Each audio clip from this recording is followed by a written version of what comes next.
Affirmative, we are on the same page. Those steps in the execution note are all that's needed. Copy, in work.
You're getting a live look at Chris Cassidy aboard the International Space Station. Just in front of him is that 360-degree camera.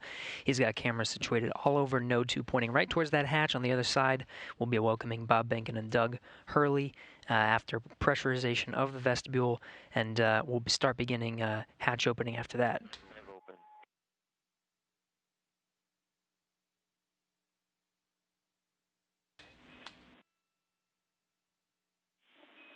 Yeah, we copy MPEV open, Chris.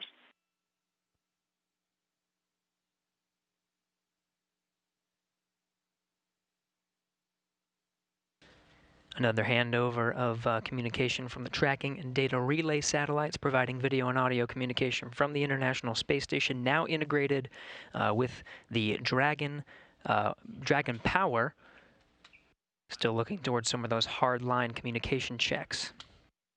Again, we'll lose communication intermittently as the International Space Station flies 269 statute miles. Station Houston on 2 for Chris. We're go for open on the Node 2 forward hatch.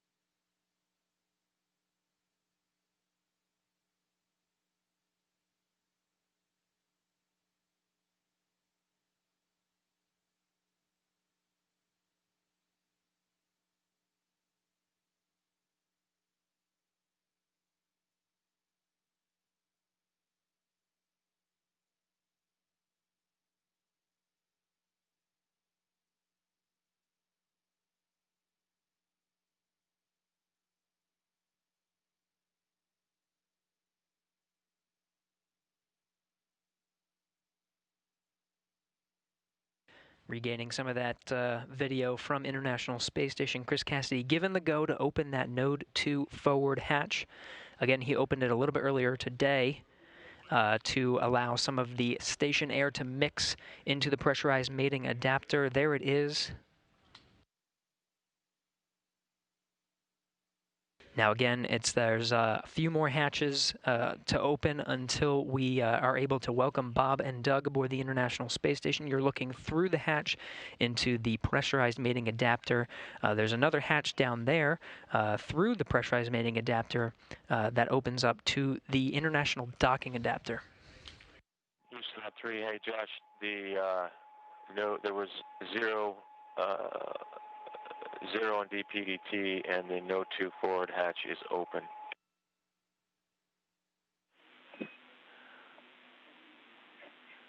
And Chris, we copy No. 2 forward hatch open.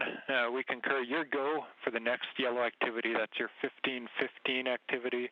It's step 2 in 2.102 crew Dragon ISS arrival through hatch opening. Basically, you're going to cycle the 8-pass equalization valve. And Dragon SpaceX on Dragon to ground. If desired, reference procedure 4.400 to monitor vestibule pressurization.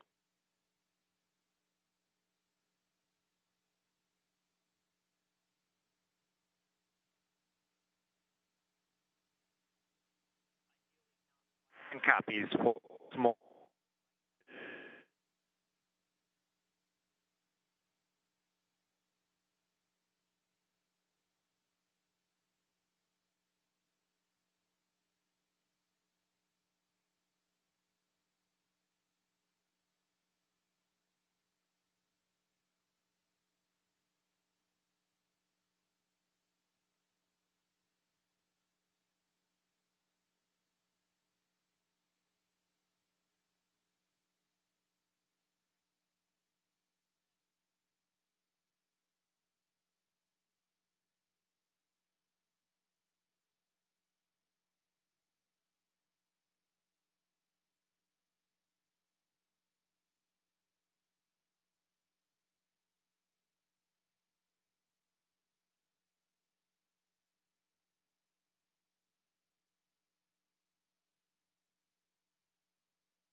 SpaceX Dragon on Dragon to ground for 4.012.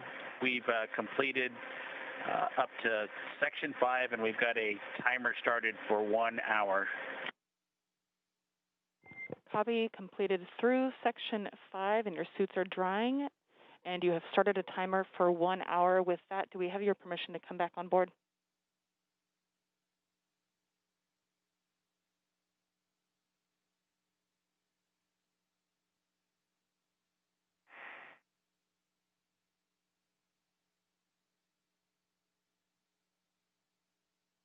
Get you back on board.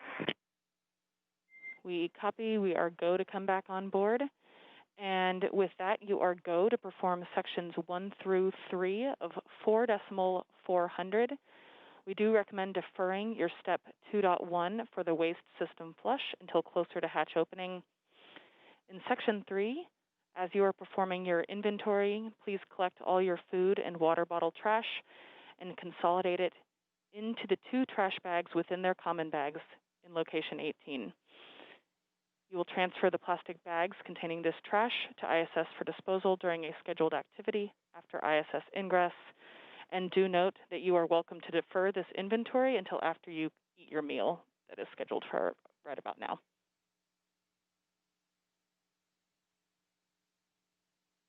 Okay, Anna, if you could give us 5 minutes before you guys come back on board, we do have some clothing config to complete. Understand we've got to go for sections 1, 2, and 3 of 4.400, and we will consolidate our trash into the bags provided in location 18. And we'll defer the docked waste configuration, section 2 of 4.400, until it gets closer to hatch opening. Station, we copy 1507. We copy, and we will wait 5 minutes before coming on board, and we'll check with you before we do so if we don't hear from you first. Copy, ready.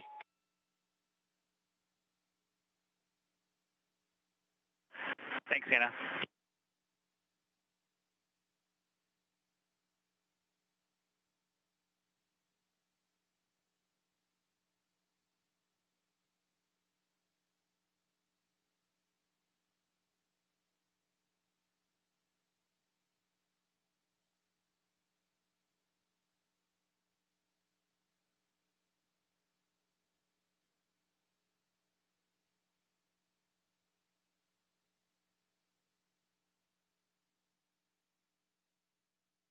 This is Mission Control Houston. You're listening to crews on board the International Space Station and Dragon prepare for opening the hatch.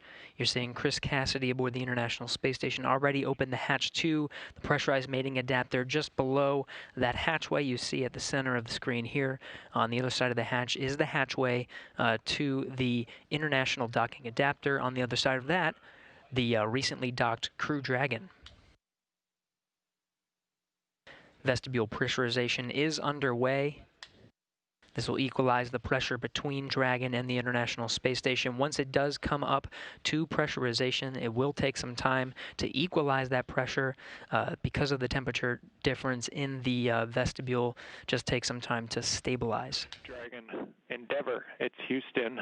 Calling you on hardline now for a voice check. How do you read?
Endeavor, it's Houston calling. Space to ground 2 via hardline now for a voice check. Do you read?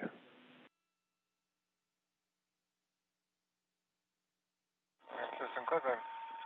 Dragon voice check. How do leaders counting? 121, 122, 123, 124, 125.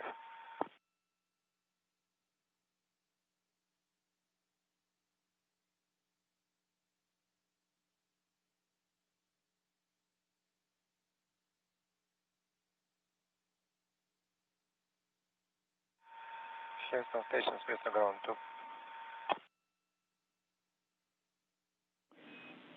And Station Houston on 2, Anatoly, we hear you loud and clear. We're going to swap a couple minor things here and try Dragon again. We're just still trying to get calm with Dragon. Stand by 1. Dragon again. Dragon FM, voice check. How do you read us? Counting 1 to 1, 1 to 2, 1 to 3, 1 to 4, 1 to 5.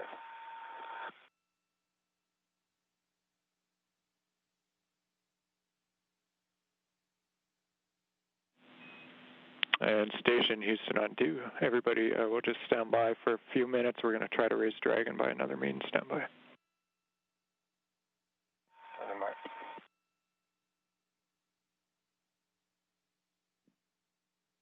And Endeavor, it's Houston calling on Dragon to ground 1. We're trying to reach you via hardline. Just not sure if you're receiving it or not.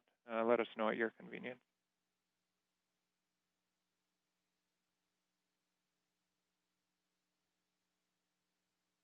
And Houston from Endeavor, we're hearing quite a bit of echo on the other loop that appears to be connected. It's unintelligible, but we do have you loud and clear on the Dragon to ground. And Endeavor, Houston on Dragon to ground. Thanks for that. Very helpful. We'll take a look, and we have you loud and clear on Dragon to ground as well. So we're gonna continue to work it and try to give you a call back in the next few minutes on hardline.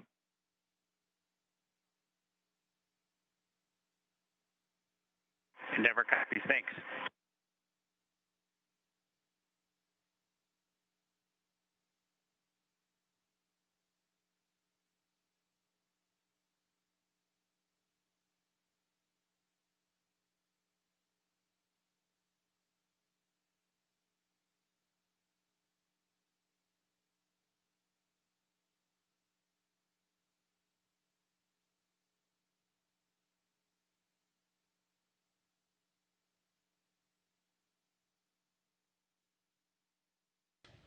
This is Mission Control Houston working through the steps to pressurize the vestibule. We did have confirmation that vestibule pressurization was underway. We do have power flowing from the International Space Station to Dragon after it docked for a contact and capture at 9:16 a.m. Central Time, 10:16 a.m. Eastern, just earlier this morning. A few other milestones to reach. We need good audio communication hard-lined through the umbilical where Dragon is currently docked on the other side of that hatch, providing now power, just making sure those hard-line communications are intact. Working through that as we count down towards the milestones of opening that hatch.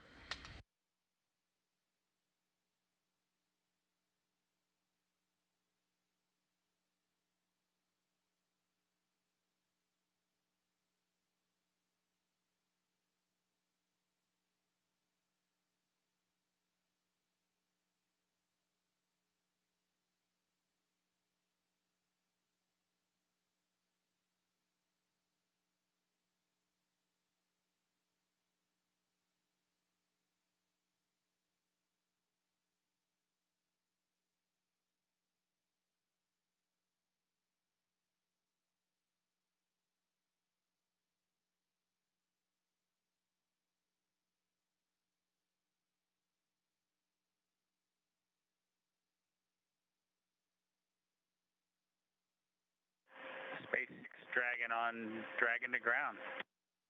Go ahead. Yeah, and in section 1 of 4.400, the tablet state of charge are 66 for Doug's and 32 for mine. Copies. 6-6 for Doug, 3-2 for Bob. And do we have your permission to come back on board with video now?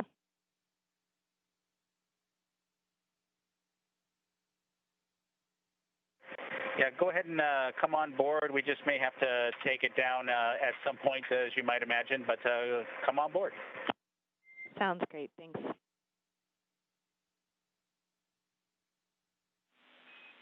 Station Houston on 3 for Chris, your convenience, but just an update on the comm status.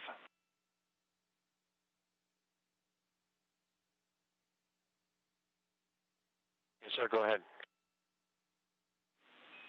Chris, you've probably been able to tell we've run into some minor issues trying to get hardline established, so we're working that here, and we're going to be reattempting the comm checks as soon as we think we're go. I'll give you a heads up on that. And then regarding stuff, just get-aheads, I was going to pass along to do the teardown from steps 3 and 4 in the approach monitoring, but I just saw it go gray, so have you done that already?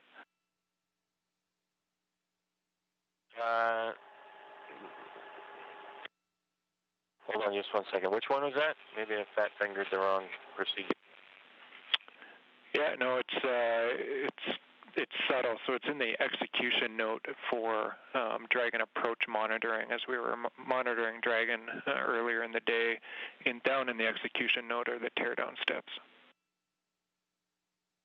I'm here in the cupola right now. I'll take care of it. It's not gray, but momentarily it will be.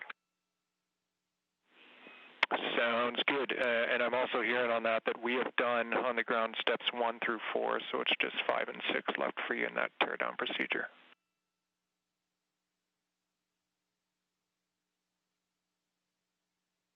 Copy that.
On 3, steps 5 and 6 are complete in the teardown.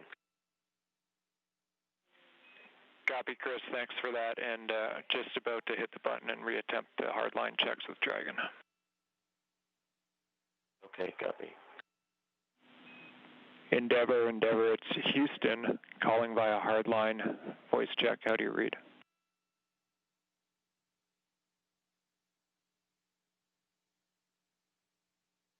On station, say again.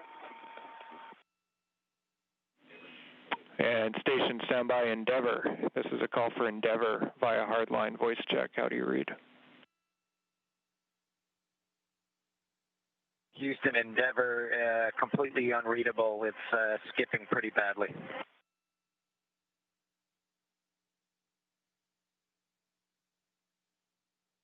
And Endeavor, it's Houston on Dragon to ground. We heard your reply loud and clear. Understand we're still broken. We're working it. Thanks for the patience.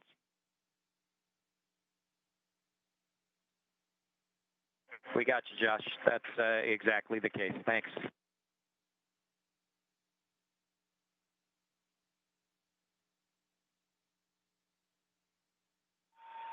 Dragon FM voice check. How do you read me? Counting 1 to 1, 1 to 2, 1 to 3, 1 to 4, 1 to 5.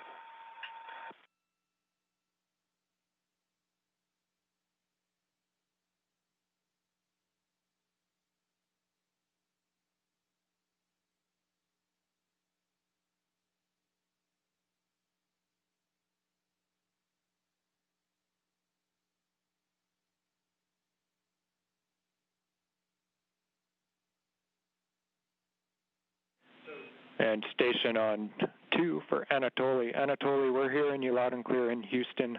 We seem to have an issue still with COM2 Dragon, so we'll just have you stand by. We'll let you know when we're ready to retry. Thanks for your patience. Okay, call me on space to ground 1, please.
SpaceX Dragon on Dragon to ground for a timeline tag up. Go ahead.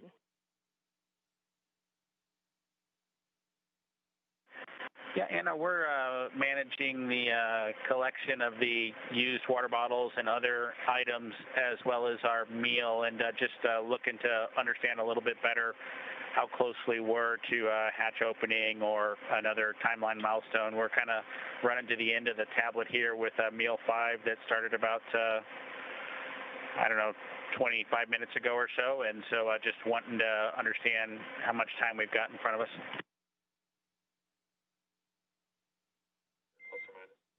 In Dragon SpaceX, we estimate we are about an hour to Dragon hatch opening.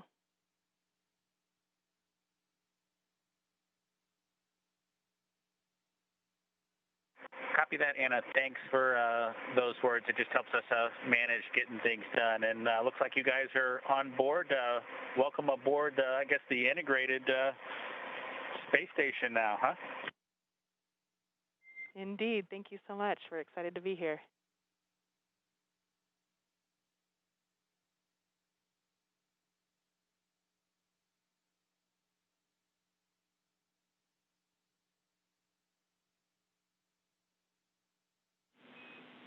Endeavor, Houston calling over hardline for a voice check. How do you read us now?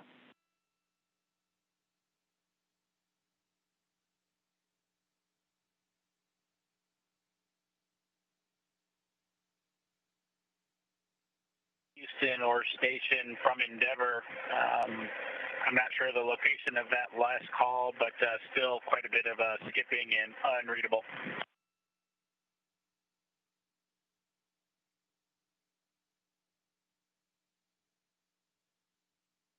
And Endeavor, it's Houston, loud and clear on Dragon to ground. We heard your response, so we're in the same situation. We're hearing you, you're not hearing us. We have one more troubleshooting item that we're going to put in work now, so we'll give that a try and then maybe call it for the day. We'll let you know.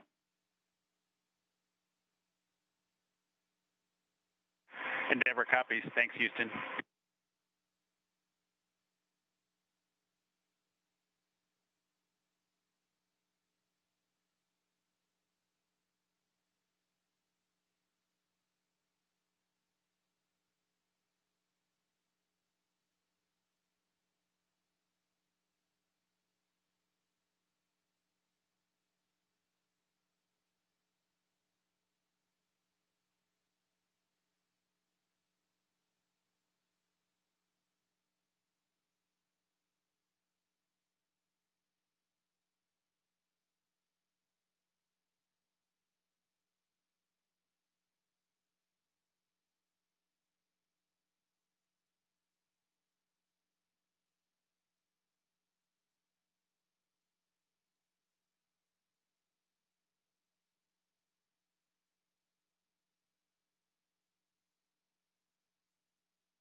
Endeavor, Houston calling via hardline for a final voice check. Do you have us now?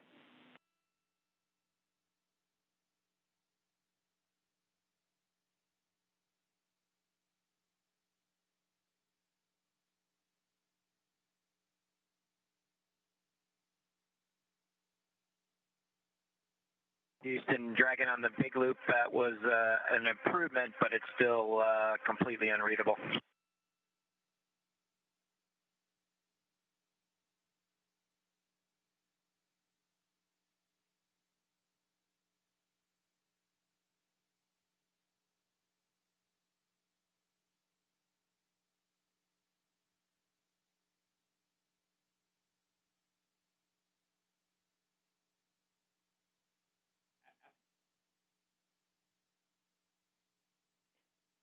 And Endeavor, Houston on Dragon to ground 1, we're still hearing you 5x5. Understand it was slightly improved. Were you able to read me at all, or is it unuseful?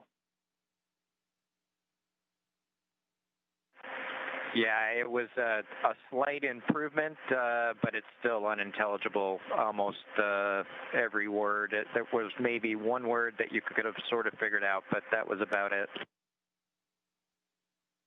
Okay, thank you for the feedback. First time, obviously, and we think we're running into some interference issues, but we'll continue to take a look. We copy. Thanks.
This is Mission Control Houston. If you're tuning in to our coverage, you're getting a live look at the International Space Station Flight Control Room.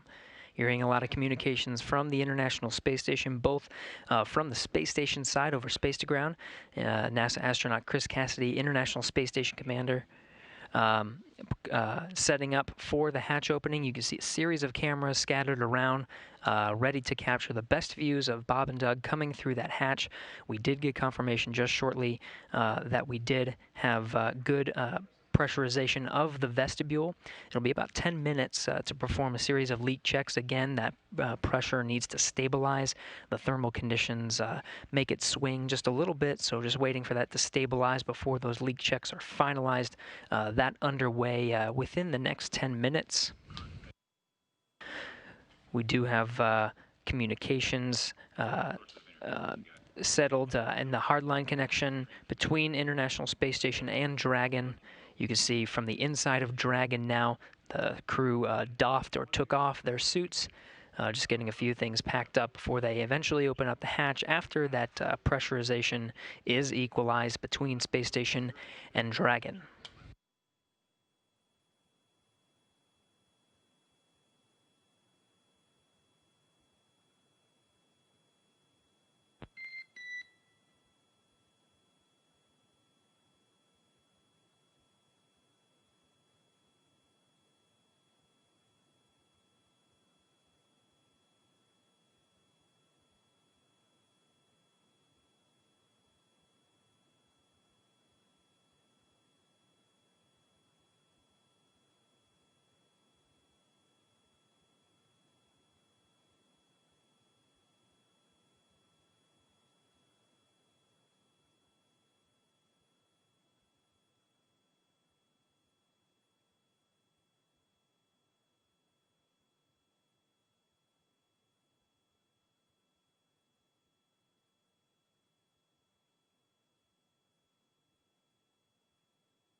Endeavor, it's Houston calling for a voice check over the big loop. We've retransitioned back to RF, so back to RF. How do you hear us?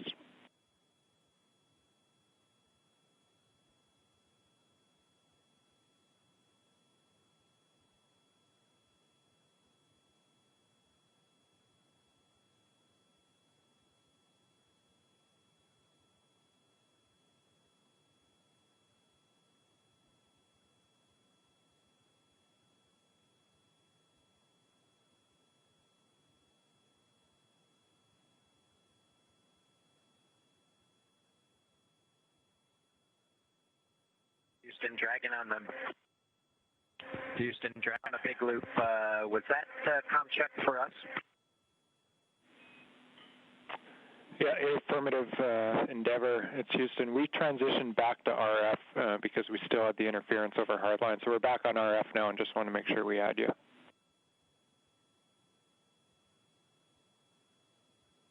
We've got you loud and clear on RF. Loud and clear as well. We're just going to leave it here for now. Thank you.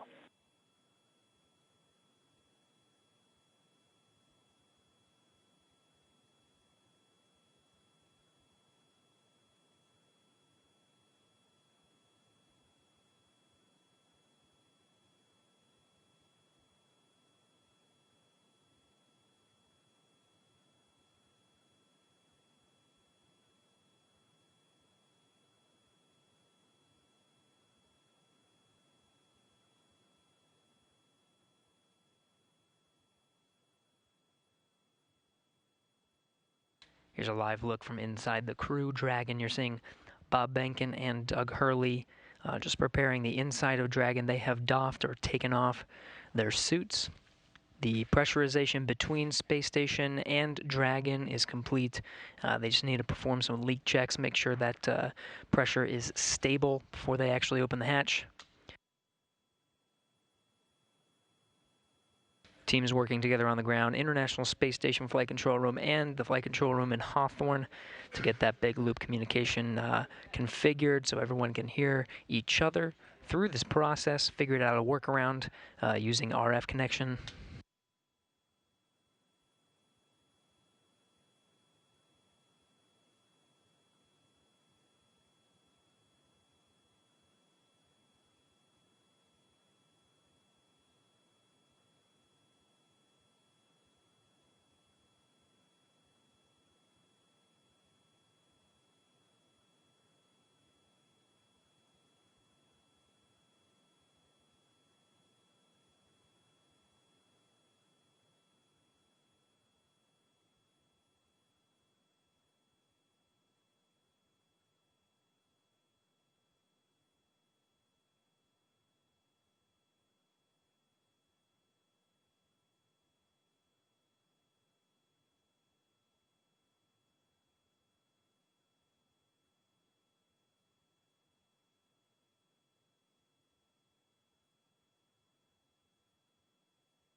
This is Mission Control, Houston. If you're just joining us, you're getting a look inside the Crew Dragon.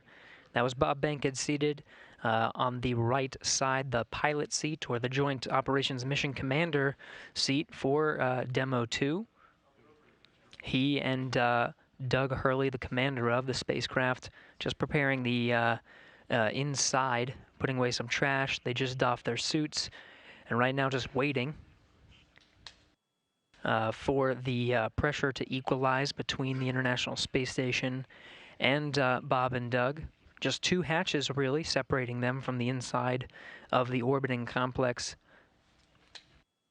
Aboard International Space Station, Commander Chris Cassidy has been outfitting Node 2. It's the first node. Once you cross over some of the hatchways, there it is. You can see some of the cameras positioned around to capture the crew coming in to the International Space Station. Much of that work completed at this point.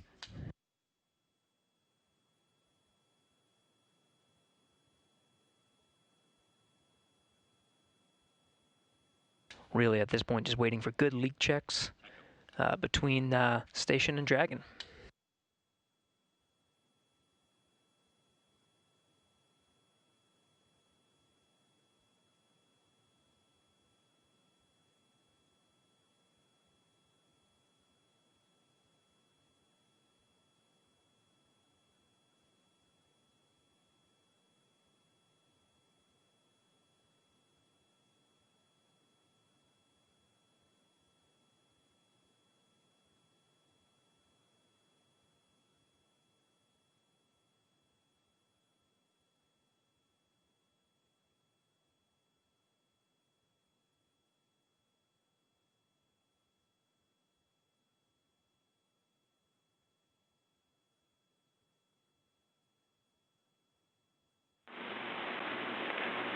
Station Huntsville, Space to Ground 3 for Chris on the ISS experience.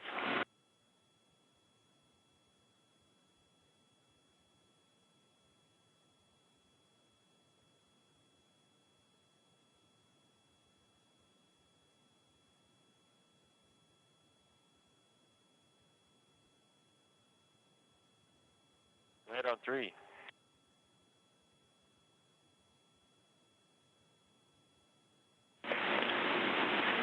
Hey Chris, we're not seeing good connection between the SSC-25 and the camera. We're coming up on a handover, but they're looking for a reboot of SSC-25. Reboot 25, copy. SpaceX Dragon on Dragon to ground for inventory. I am here and ready to copy.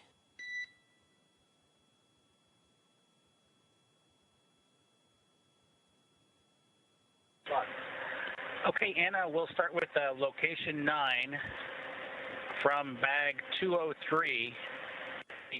Remove 3 water bottles. Copy. 3 bottles removed from bag 203. Good read back from location 10. We removed bottles from each of bag 207, 208, so 6 water bottles in total. And Dragon SpaceX, you were pretty broken on that call, but I think I copied 3 bottles from each bag 207 and 208. Is that correct?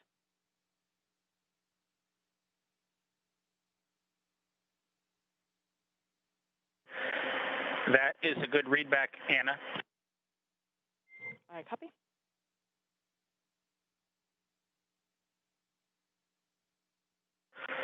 Okay. For location 11, 1 dinner from bag 317, 1 breakfast from bag 315, and 1 lunch from bag 316. Yeah, there are several. I copy 1 dinner from 317, 1 breakfast from 315, and 1 lunch from 316. Folks are interested, but they're all everything that was taken has been sent down. That's a good read back. And location 12, 1 dinner from bag 321, 1 breakfast from bag 319, and 1 lunch from bag 320. I copy 1 dinner from 321, 1 breakfast from 319, 1 lunch from 310. And am I correct to conclude all of this includes your consumption from the lunch that you just completed?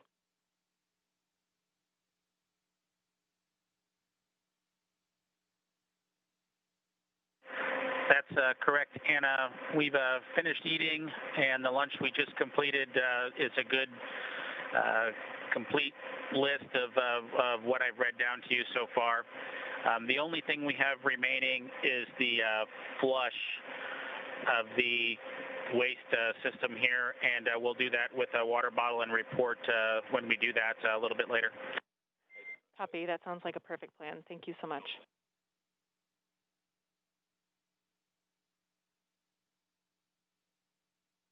Okay, with that, that's the extent of our inventory. All else is per the packing plan.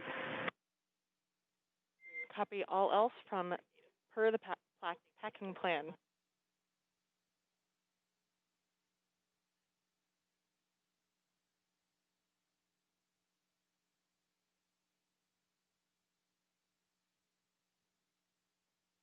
This is Mission Control Houston. You've seen Chris Cassidy, International Space Station Commander, do much of the setup, but he does have 2 crew members on board, both Russian cosmonauts. Next to him right now is Ivan Wagner,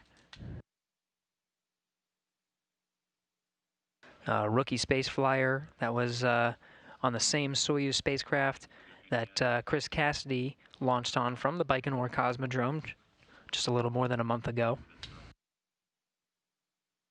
Also on board is Russian cosmonaut Anatoly Ivanishin.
This is Mission Control Houston. We are coming up on almost 2 hours since the Crew Dragon made contact and was captured by at the International Space Station's forward International Docking Adapter. That happened at 9:16 a.m. Central, 10:16 a.m. Eastern. Still working through some of those milestones, equalizing the pressure between Dragon and International Space Station, verifying some of the communications, and of course you see Bob Behnken and Doug Hurley inside, continuing to prepare the inside of their vessel before they make their way inside the orbiting complex.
SpaceX Dragon on Dragon to ground.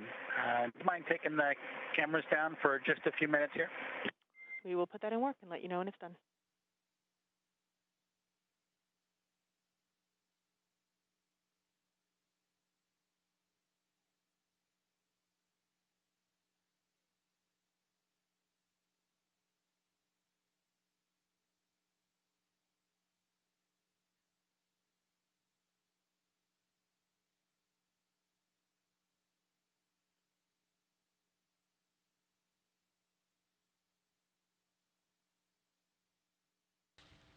This is Mission Control Houston. You heard the call from Bob Behnken, Joint Operations Mission Commander of the Demo 2 mission, taking down some of those video feeds. We're still waiting for some of those milestones to pass before actually opening the hatch. The Dragon crew continuing to get themselves ready before opening the hatch. Chris Cassidy on the other side, just preparing some of the camera views, making sure everything's set there, done even a little bit ahead of time. We do have confirmation that there is a good data connection path between Dragon and the International Space Station. Some of those checks underway next.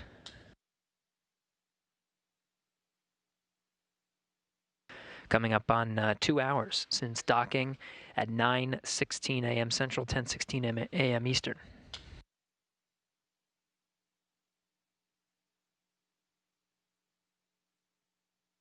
Space Station on 3, the SOC's been rebooted. Any success?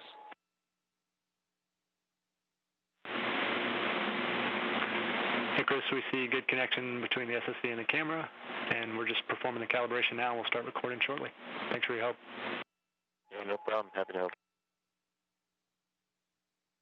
Dragon SpaceX, we have gone exterior with the cameras.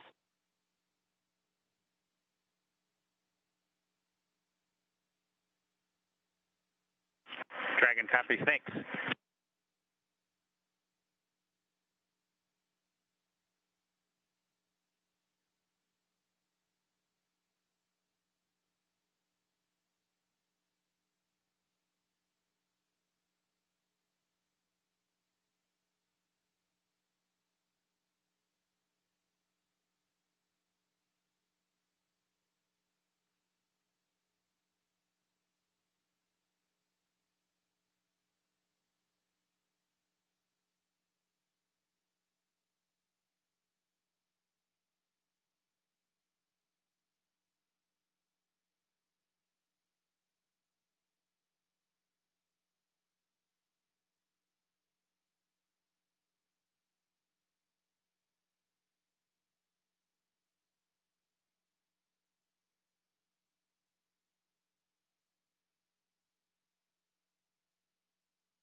This is Mission Control Houston. Again, you're getting a look at the inside of the International Space Station. That's NASA astronaut Chris Cassidy, commander of Expedition 63. Continuing to get some of those cameras configured for hatch opening. Many milestones already passed after docking at 9:16 a.m. Central, almost 2 hours ago at this point.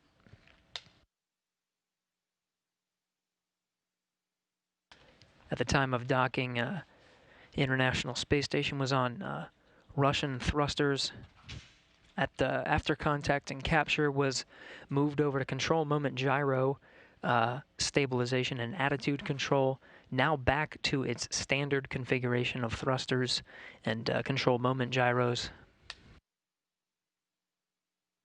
After an umbilical connecting Dragon to the International Space Station was established, we did get confirmation of good power flowing from the International Space Station to Dragon. Dragon now relying on station power. We did get confirmation of good data transmission. And of course, the teams here on the ground, both here in Houston and in Hawthorne, troubleshooting some of the communication to make sure that is ready to go prior to hatch opening. Pressurization between International Space Station and Dragon brought up to the same pressure, 14.7, the same we would find here on Earth. Leak checks are next to confirm the pressure is stabilized between the two vehicles. You see the hatch just on the other side of Chris Cassidy there. That's the hatch to the pressurized mating adapter. There's two more hatches once you go down that hatchway. One is to the international docking adapter, and the other is the hatch of Dragon itself.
SpaceX Dragon with a couple of questions. I am here and ready to copy. Hey, Anna.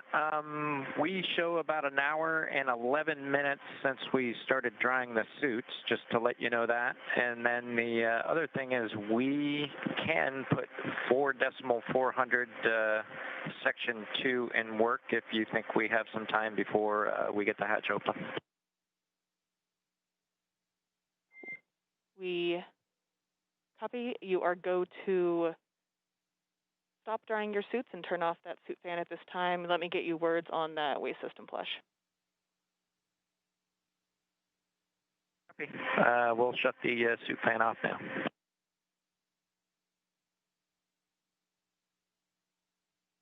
In Dragon SpaceX, we are about a half hour prior to hatch open, so you are go to do that waste system flush if that sounds good to you at this time.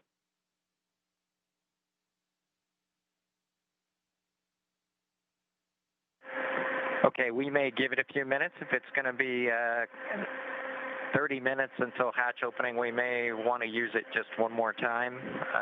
So yeah, we may hold off for another 10 minutes or so, but let us know if anything changes. Otherwise, we'll do it then. Totally reasonable. Sounds like a good plan. Thanks. And Dragon, Houston, on Dragon 2 ground, we're still working comm issues. We're going to take down the big loop now. We'll maintain you on Dragon to ground. We'll call you when we have hardline back in place. Stand by 1 second. Chris. Dragon copies, Houston. Thanks. Go ahead, Chris. Sorry, I was talking to Dragon. Yeah, no problem. Hey, I'm just looking ahead at the PAO event, and I know it says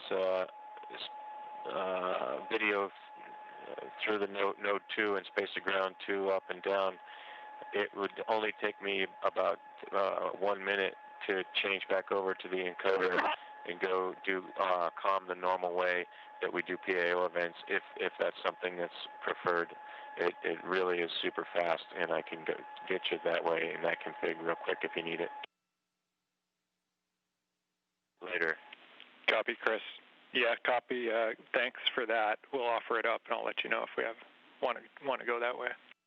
Copy. Obviously not urgent or important, just throwing it out there.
Station Houston on 3 for Chris, comm config.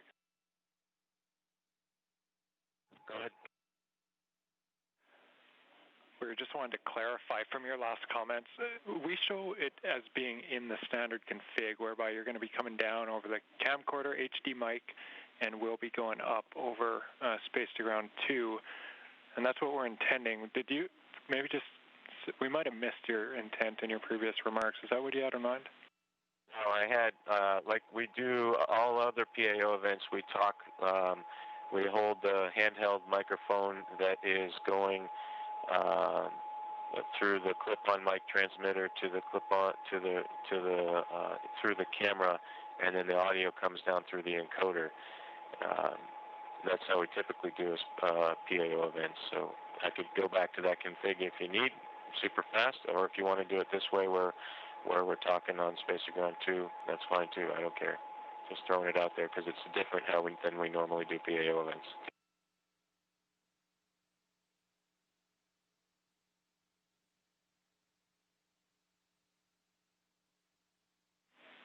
Semi.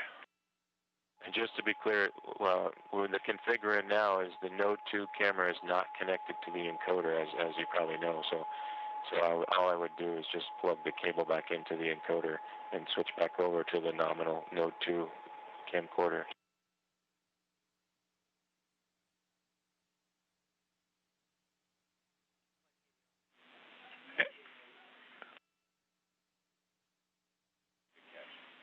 And Chris, that is clear. The camera needs to be plugged into the encoder. So what you're saying is what we need. We don't know where it got swapped up, but the camera should definitely be plugged into the encoder, and audio is coming down via that encoder.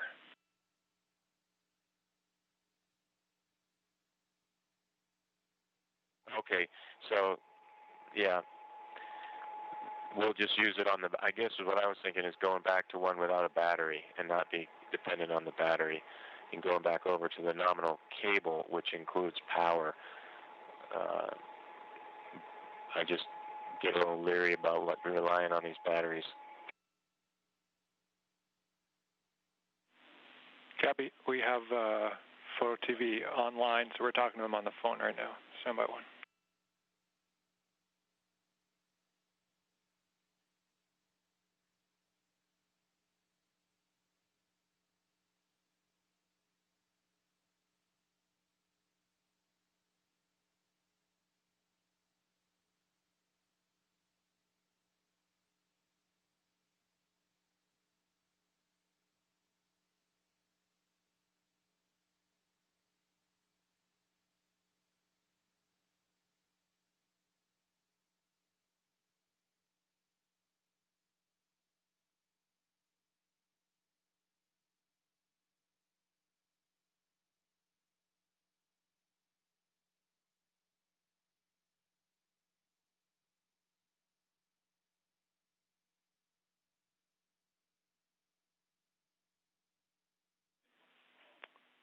Station Houston on 3 for Chris.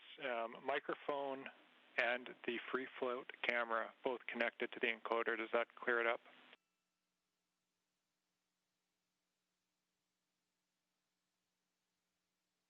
Okay, copy all. You want the free float camera, and we'll use the handheld microphone through the ATU. Copy all. No problem. I think I'm not communicating. No pun intended. But I think we're in a good config now, and I won't swap over to the nominal Node 2 camera.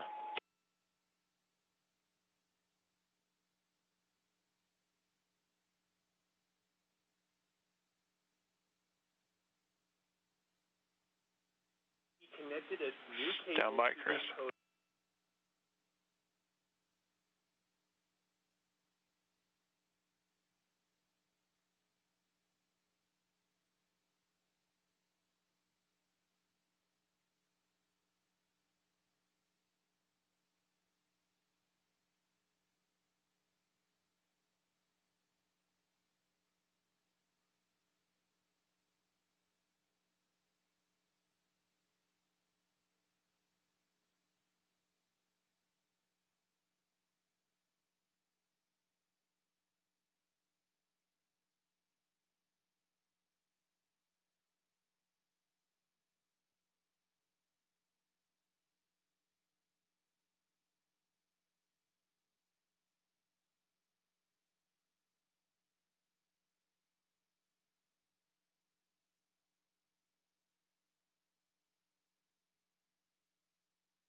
Station Houston 3, Chris. If you're still there, we think we still have it backwards.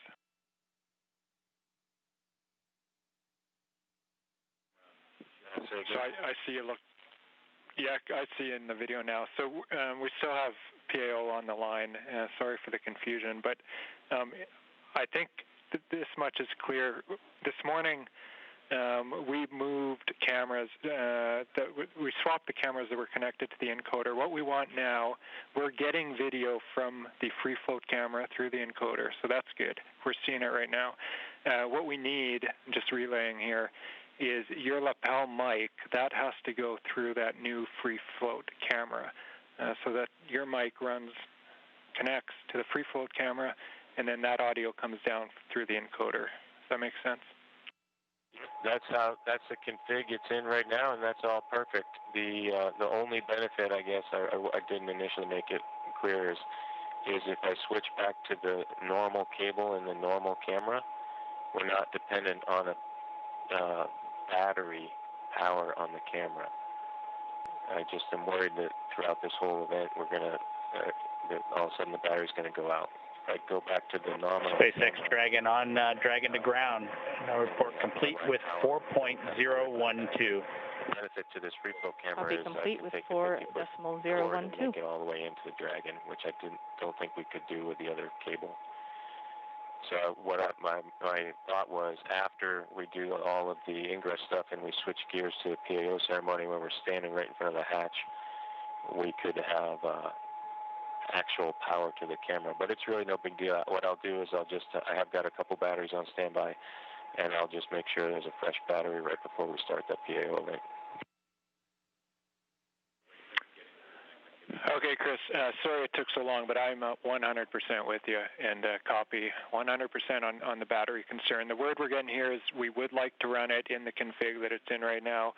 We copy all on the battery config. Great idea to have a few spares nearby, but we think it's going to last throughout the whole event. Okay, copy all.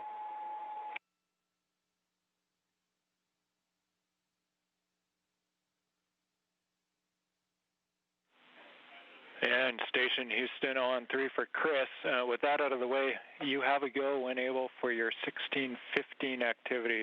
1615, that's your go for steps 3 and 4 in 2.102 Crew Dragon ISS arrival. Okay, 1615 activity, inward.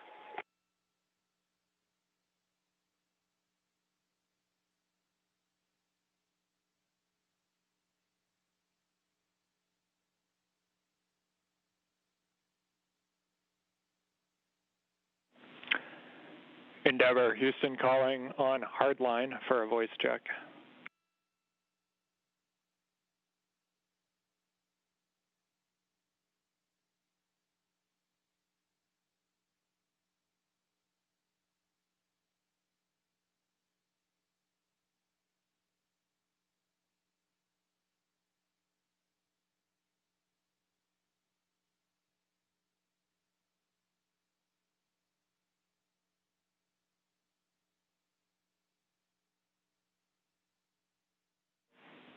Endeavor, Houston calling via hardline for a voice check.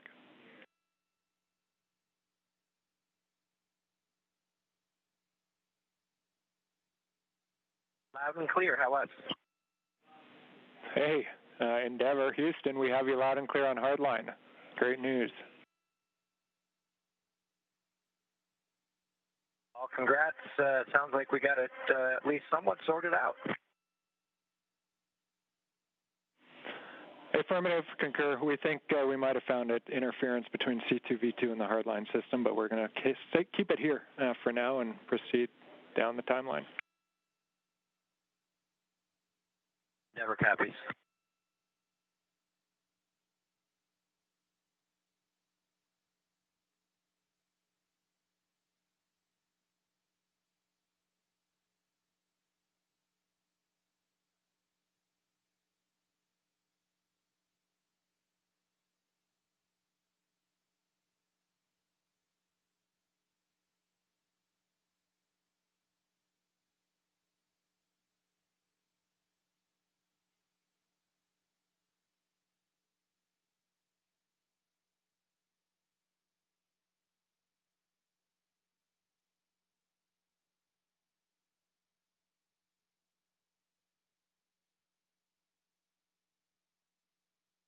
Houston on 3, hey, can you back me up on the PDT?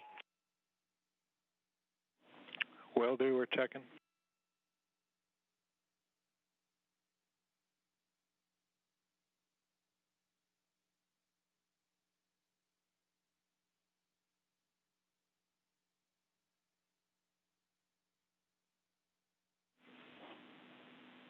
Station Houston on 2. Chris, TPT is good. You're go to continue.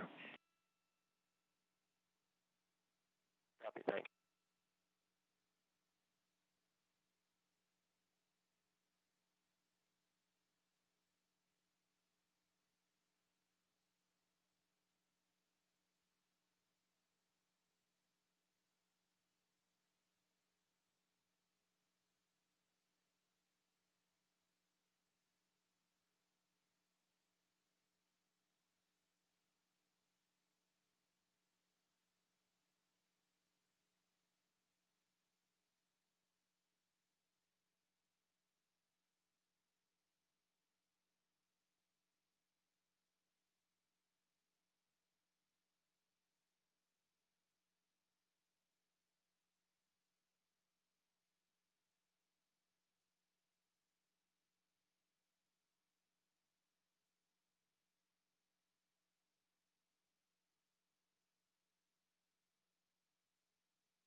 This is Mission Control Houston. You're looking at the inside of the International Space Station.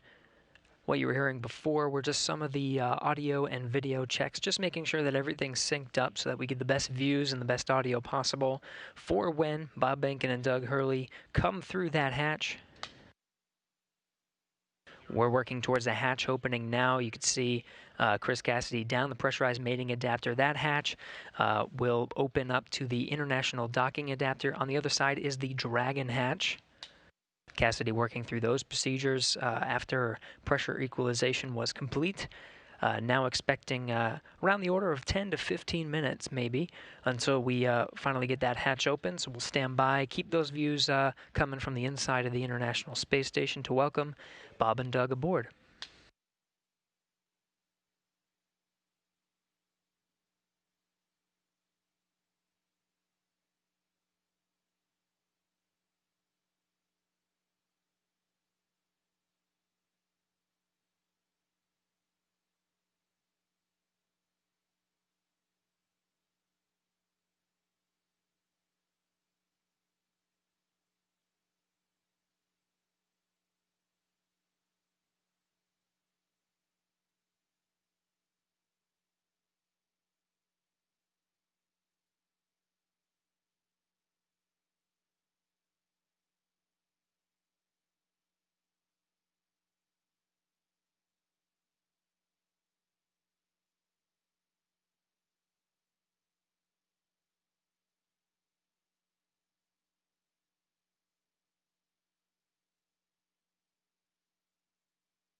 This is Mission Control Houston. You're looking at the live view of the inside of the International Space Station Flight Control Room. The team here, Orbit 2 team, led by Flight Director Scoville, is working through the intricate process of making sure everything is ready to open the hatch and welcome Bob Behnken and Doug Hurley aboard the International Space Station. It's been a journey so far to get to this point. More than 2 hours ago, made contact and capture with the International Space Station was the Dragon vehicle, the Crew Dragon vehicle, with Bob Behnken and Doug Hurley aboard, 9:16 a.m. Central, 10:16 a.m. Eastern. Dragon FM voice check. How do you read me? Counting. 1 2 1 30-minute 1 timer that 2 you gave 2 us a little 1 bit 2 earlier. 3 1 2 4 1 2 5. Here, and then give you go to come back on board.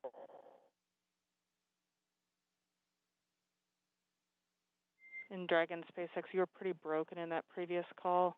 Here's some stations with the ground too. I don't hear Dragon. I think you're being summoned by the Russian crew.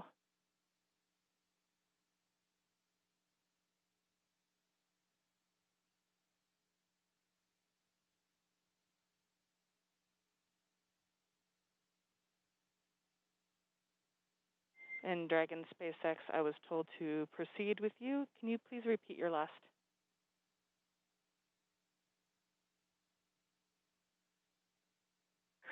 Yeah, Anna, just wanted to double check with you to make sure you had copied our last and that we were still good on that estimated timer that you gave us for 30 minutes. It looks like we've got about 10 minutes left. So we'd like to pick up in section 2 of 4.400. Checking.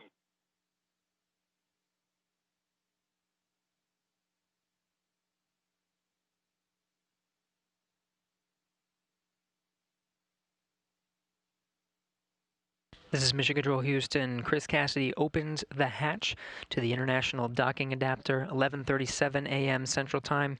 Station and Dragon flying together, 267 statute miles over the South Pacific. This is a view from the camera at the forward end of Dragon. 20 minutes until Dragon hatch open, and the APAS hatch was just opened.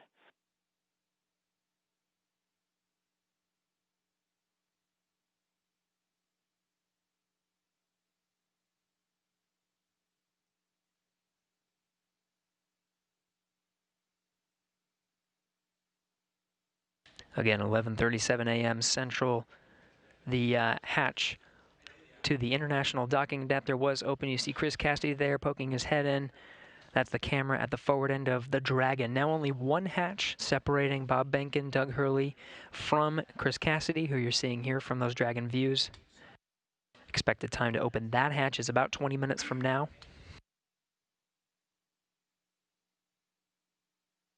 We'll report that time to you and expect to do a welcome ceremony at 12:15 a.m. Central Time, 1:15 p.m. Eastern.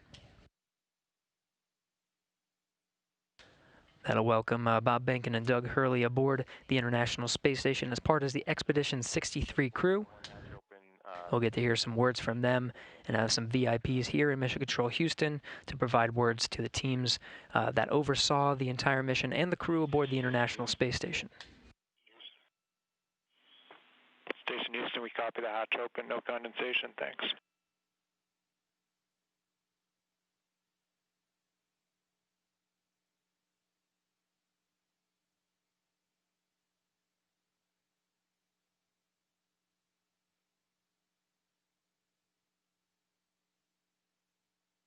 Dragon SpaceX on Dragon to ground, comm check.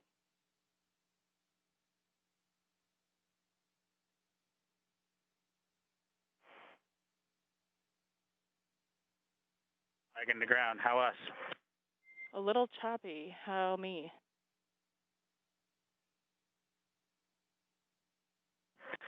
You are loud and clear. We'll put section 2 of 4.400 in work. We copy all, thank you, and please give Anatoly a call on Big Loop.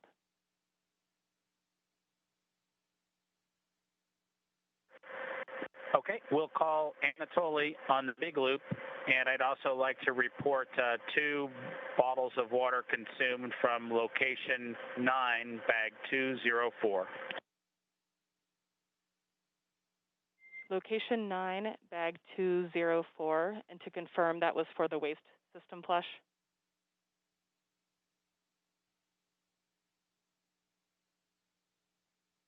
1 for the waste system.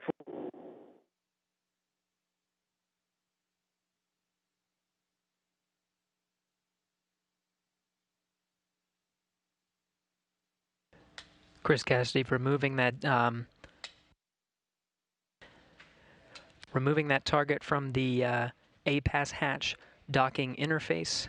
Dragon, com check on the big loop for Anatoly from Endeavor.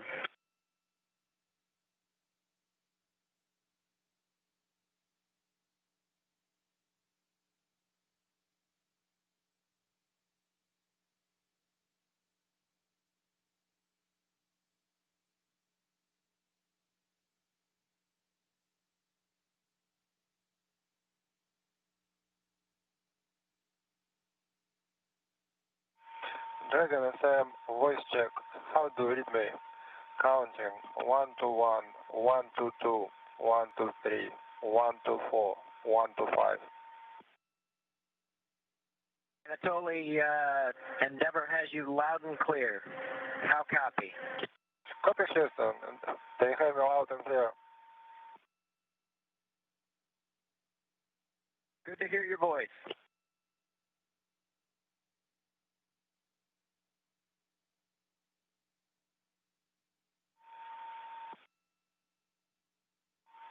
Dragon FM, how do you read me? Loud and clear. Okay. See you soon. Turning over to Houston.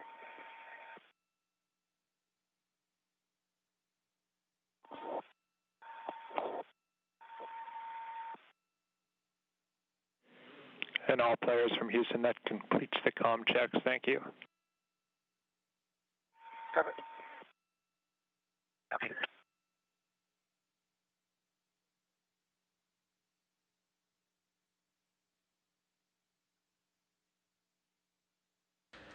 This is Mission Control Houston. Those comm checks within the International Space Station between the Dragon crew, Chris Cassidy, and on the other side of the International Space Station, the Russian segment, Russian cosmonaut Anatoly Ivanishin completing those voice checks. You can see Cassidy continuing to outfit the hatch, just clearing the space and providing some padding and removing that docking target from the APAS hatch. SpaceX Dragon, go ahead and Dragon to ground. So I copy that the waste system flush is in work and 2 more bags were consumed from location 9, bag 204, and that includes the water used for the waste system flush. Is that all correct?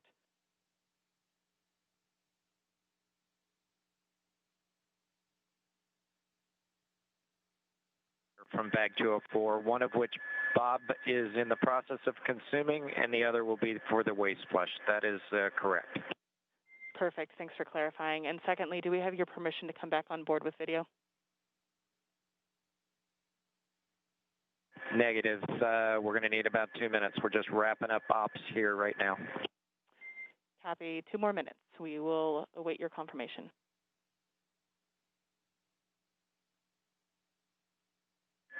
Thank you.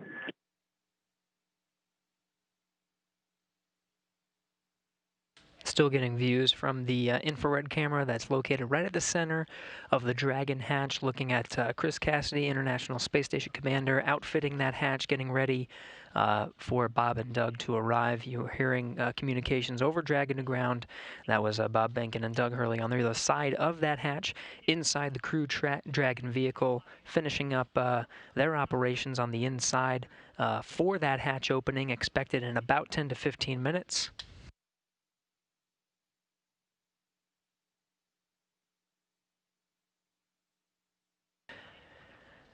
Again, it's been a process to get to this point.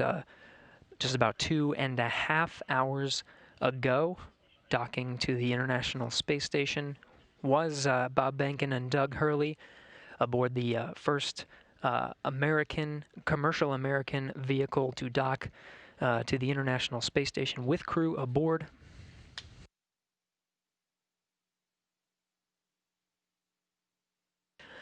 Again, we're expecting about 10 to 15 minutes to open up that hatch. One more hatch separating Bob Behnken and Doug Hurley from the inside of the International Space Station still looking at Cassidy doing some of the prep work for that hatch. We'll get some great views that Cassidy set up over the past few hours to capture this historic moment today. Be sure to stay tuned in at 12:15 p.m. Central Time, 1:15 p.m. Eastern. We'll start a welcome ceremony officially welcoming Bob Behnken and Doug Hurley aboard the International Space Station to join the Expedition 63 crew.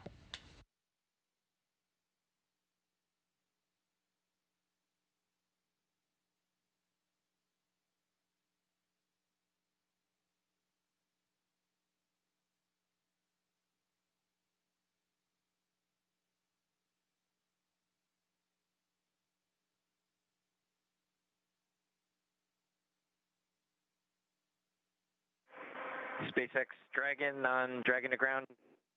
Go ahead.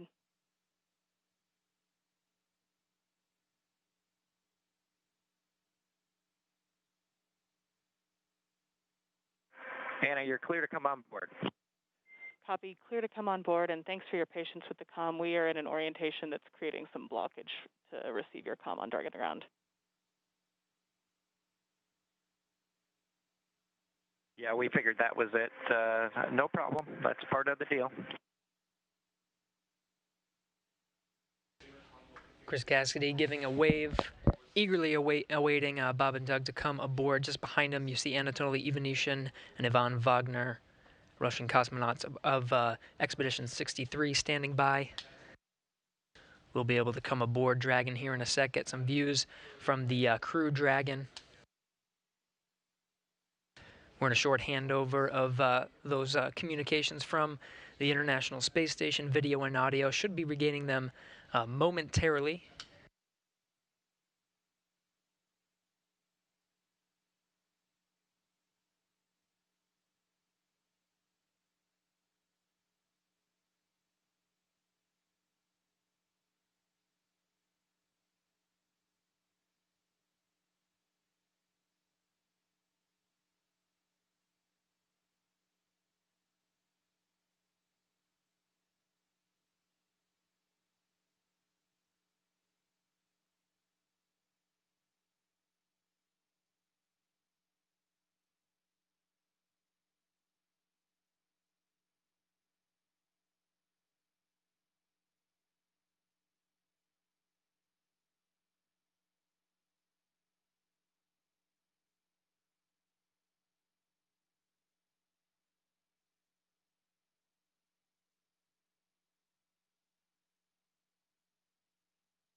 Anatoly Ivanishin in the foreground there. Chris Cassidy continuing the prep work for opening up the hatch there.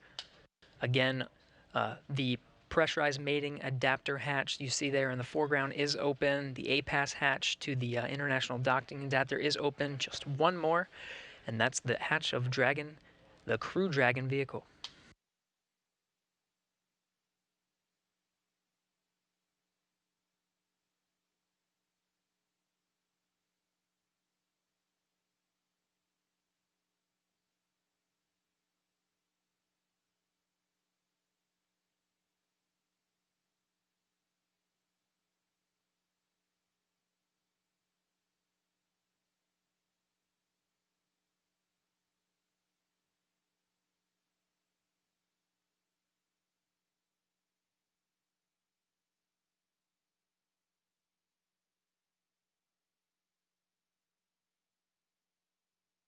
Houston Station, space to ground 2.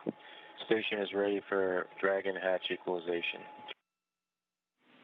Station Houston copies. Dragon call ready when you're able.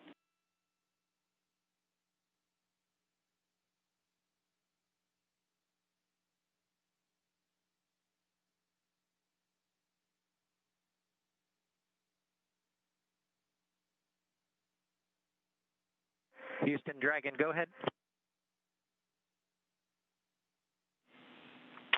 And Dragon, Houston, just looking to confirm that you're ready for hatch equalization.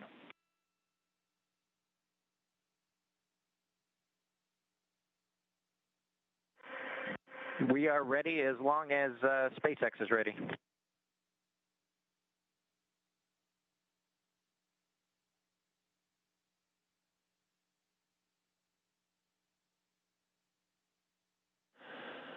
Okay, station and Endeavour, stand by for equalization. We're putting it in work. Expected equalization time, 4 minutes.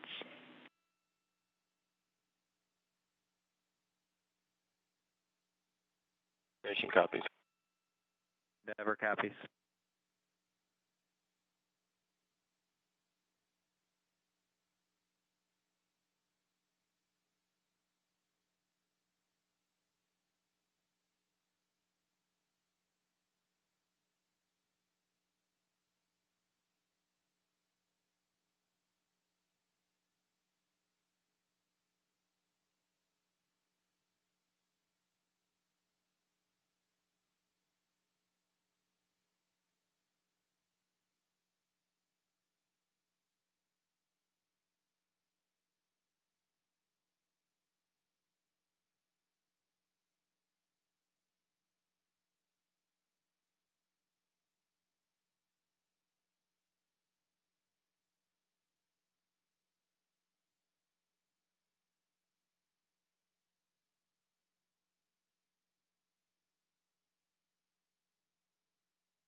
This is Mission Control Houston.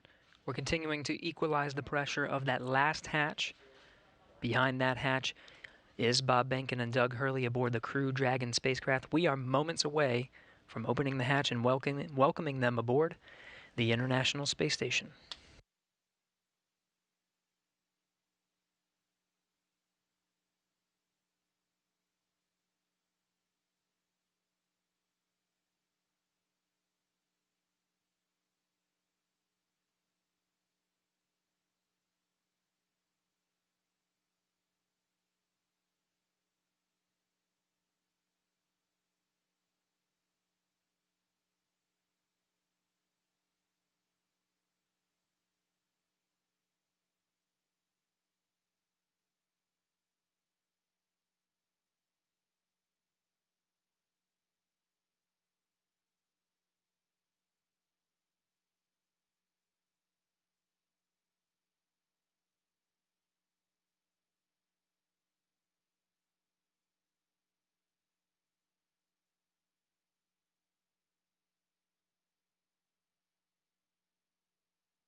This is Mission Control Houston. If you're just tuning in, we are standing by for confirmation of the hatch opening between the International Space Station and the Crew Dragon.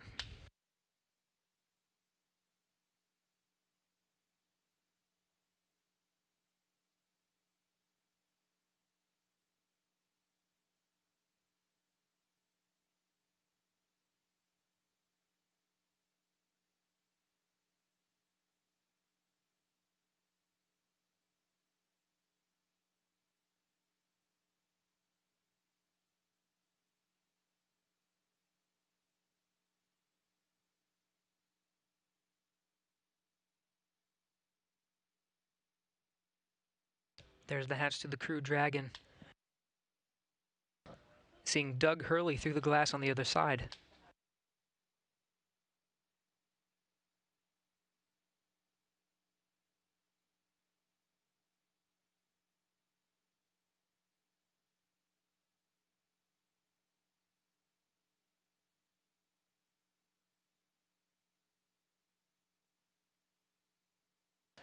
And there's Bob Benkin.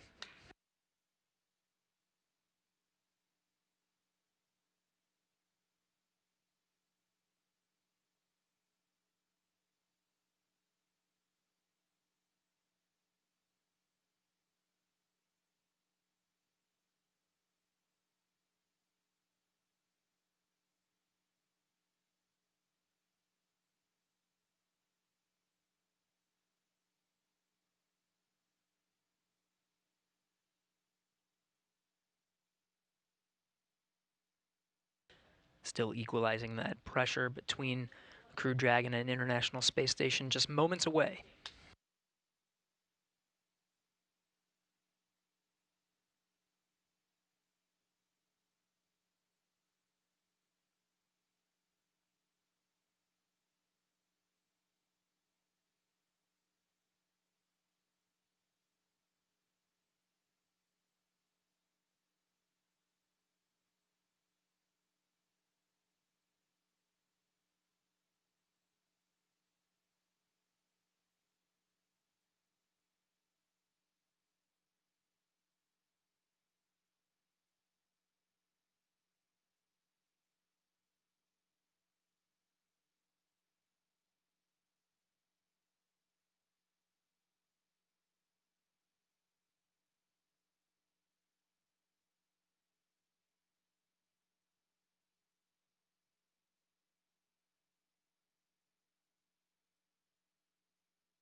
Dragon SpaceX on Big Loop. You are go for hatch opening per the decal, followed by the remaining actions in your procedure 4.400.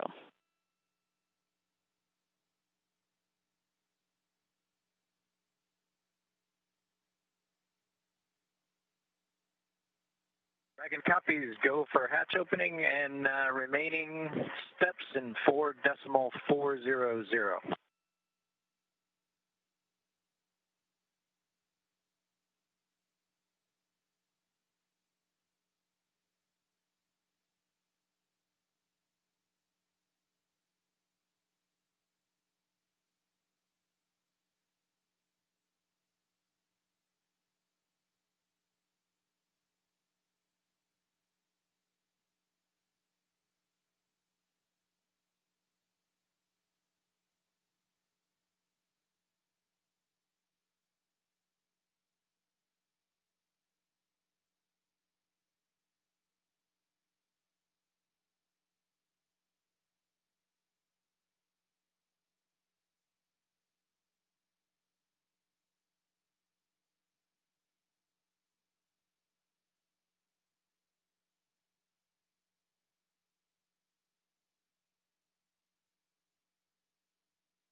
And with that, the hatch is open 12:02 p.m. Central Time, 1:02 p.m. Eastern.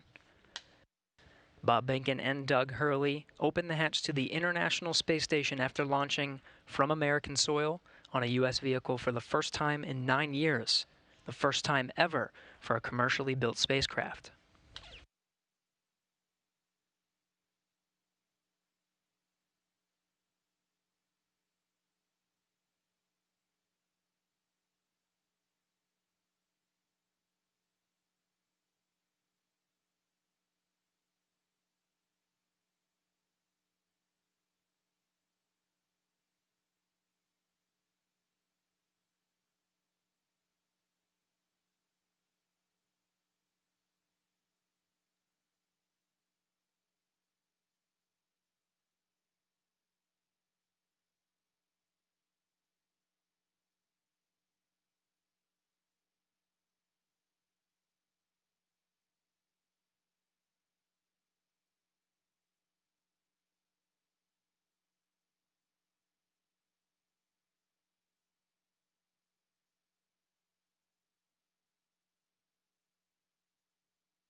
If you're just tuning in, the hatches are open between Dragon and the International Space Station. International Space Station Commander Chris Cassidy now talking with Doug Hurley and Bob Behnken aboard the Crew Dragon spacecraft. That hatch open at 12:02 p.m. Central, 1:02 p.m. Eastern.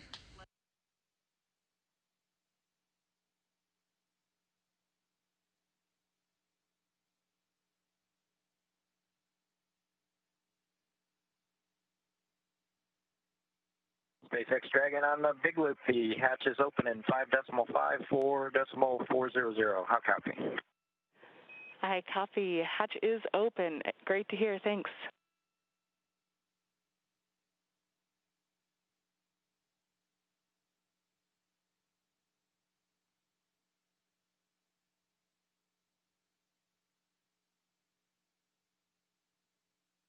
And SpaceX Dragon in 5.9, we're going to exit out of 4.400 and transition to 2.102 Crew Dragon ISS arrival through the hatch opening.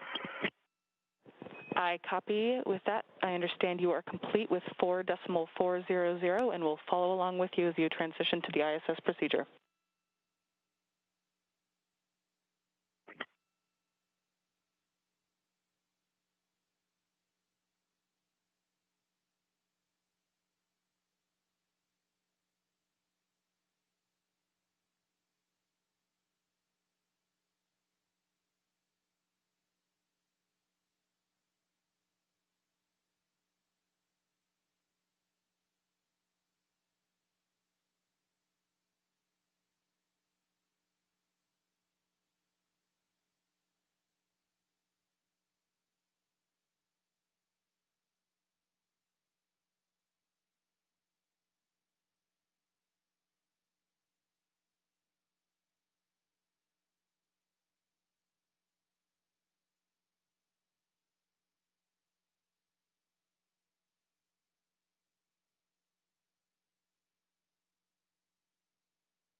This is Mission Control Houston.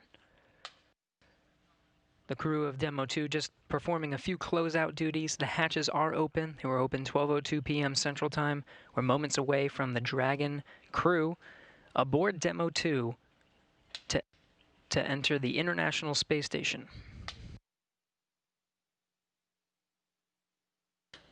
It'll be the first time that Americans will enter the International Space Station on a rocket launched from U.S. soil, built by an American company. The first time ever Americans will enter from a commercially built spacecraft.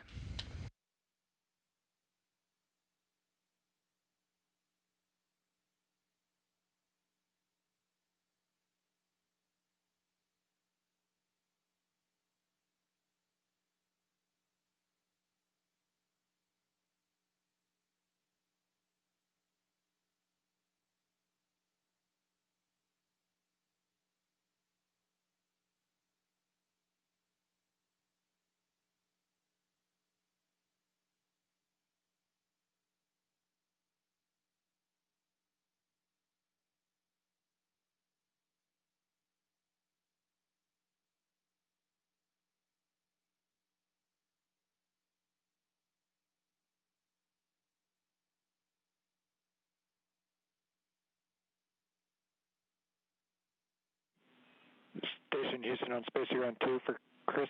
When you're able, we're just looking for a quick voice check on the mic.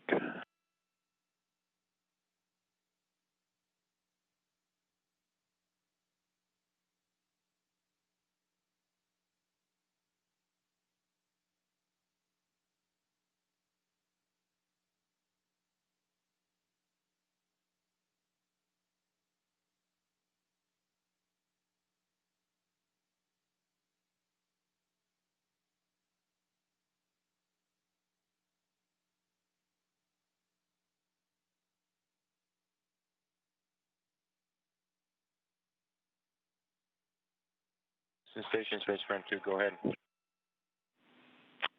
Chris, we were hoping we could voice check the mic just before starting the PAO event.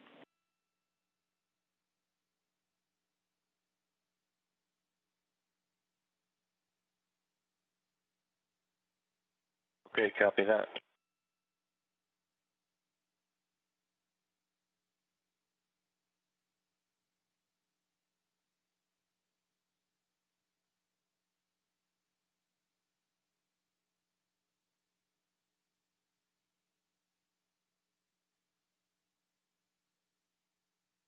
Houston Dragon on the big loop in step 6.1 of 2.102. IMV duct installation is complete. Go for IMV fan activation. Houston copies, go for IMV fan activation, that's in work.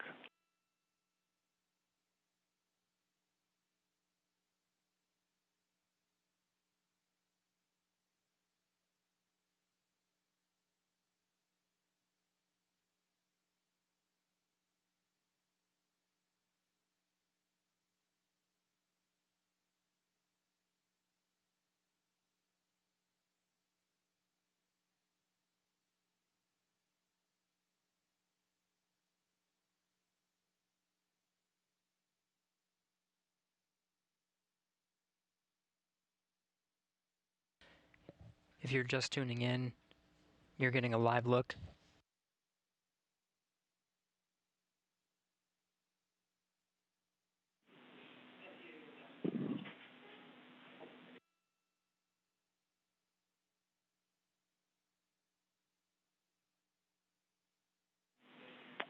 Station Houston on two things. Chris, we did hear you over the PAO side of things. That was a good voice check. We might ask you for one more.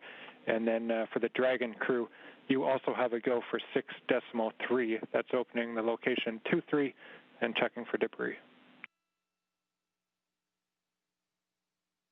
Dragon copies 6-3 in work.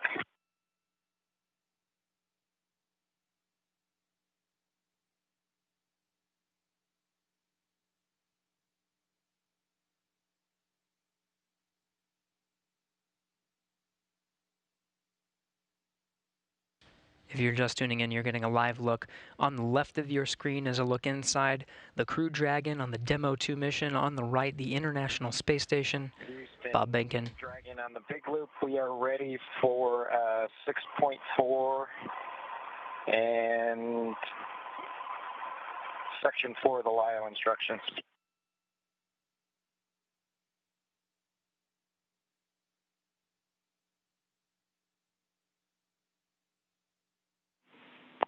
And Station, we copy. Dragon crew, you are go at 6.4.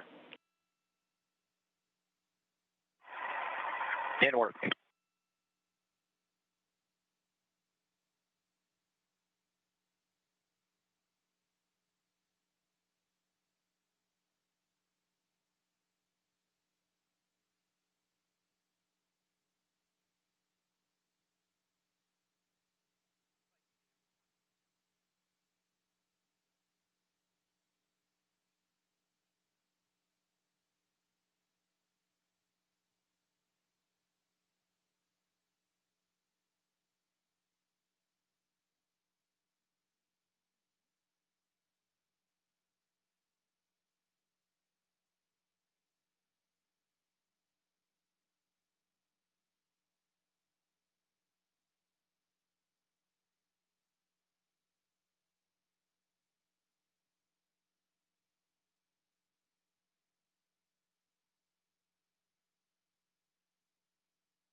This is Mission Control Houston.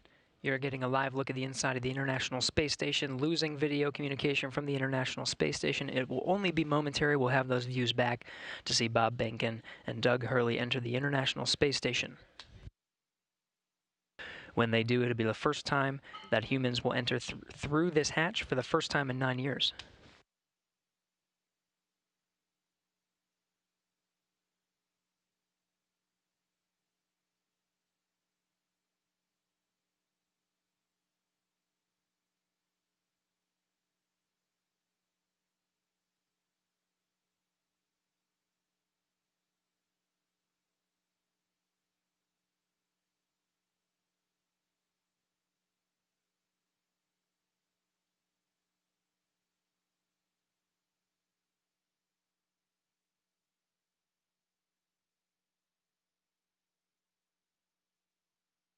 Dragon, so we had to get, I had to load the procedure from my iPad and hand it in to them, so that's what took a little longer.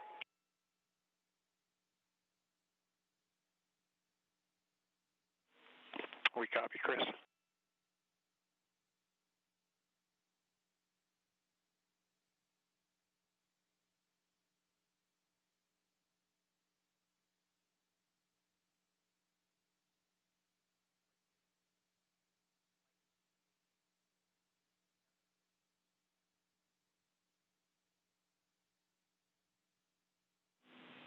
Station Houston on 2 for Chris. When convenient, PAO requests an additional voice check through the mic.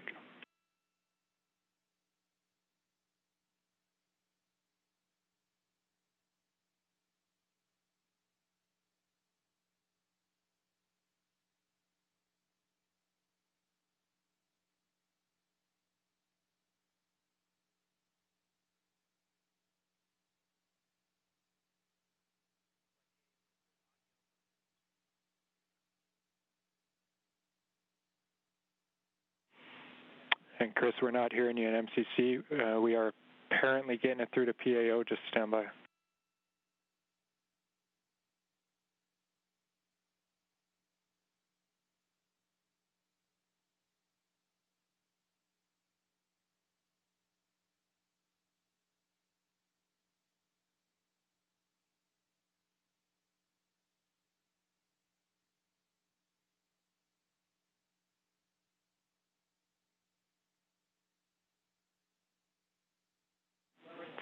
Chris, PAO is working comm reconfig. I'll call you if we're ready for another check.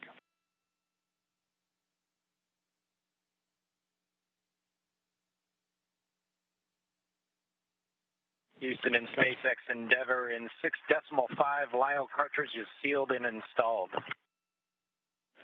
SpaceX copies.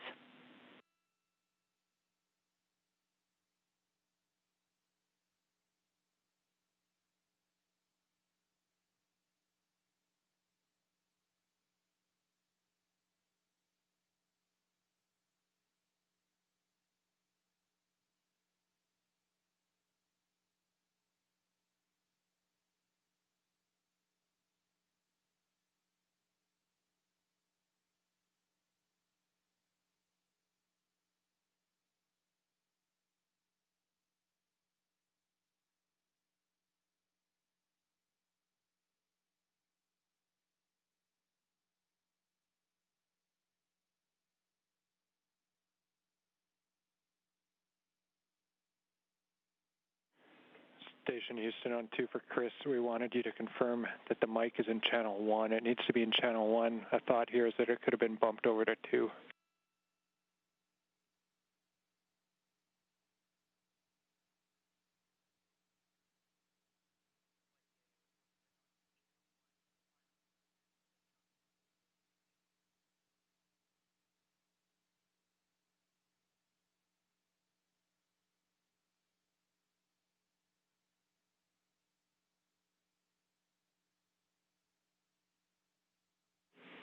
And Chris, we see you trying. We're still not hearing you in MCC. We're working on it.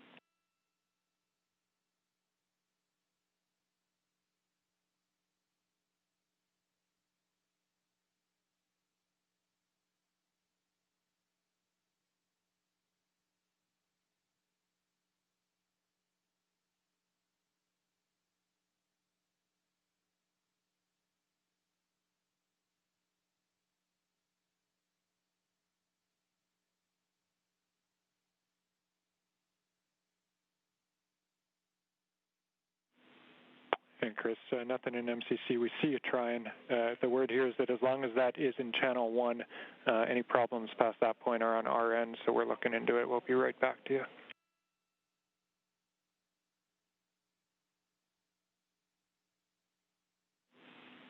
Station Houston, we're ready for another voice check through the mic.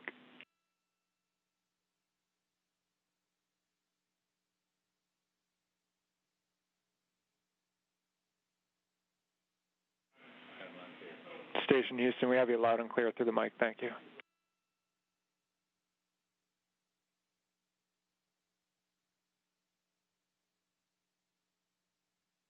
SpaceX Dragon on the big loop in 7.1. SpaceX here.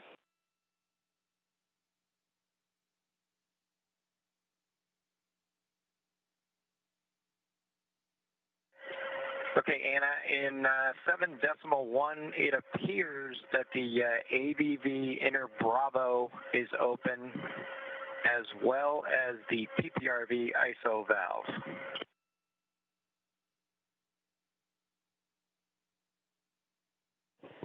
I copy that AVV inner Bravo appears to be open, as well as PPRV ISO valve.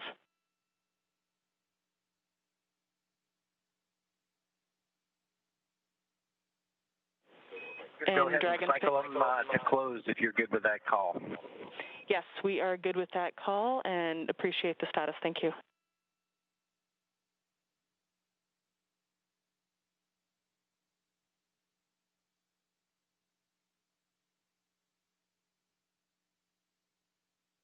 This is Mission Control Houston. If you're just tuning in, hatches were open at 12:02 p.m. Central Time. We are moments away from Bob Behnken and Doug Hurley entering the International Space Station.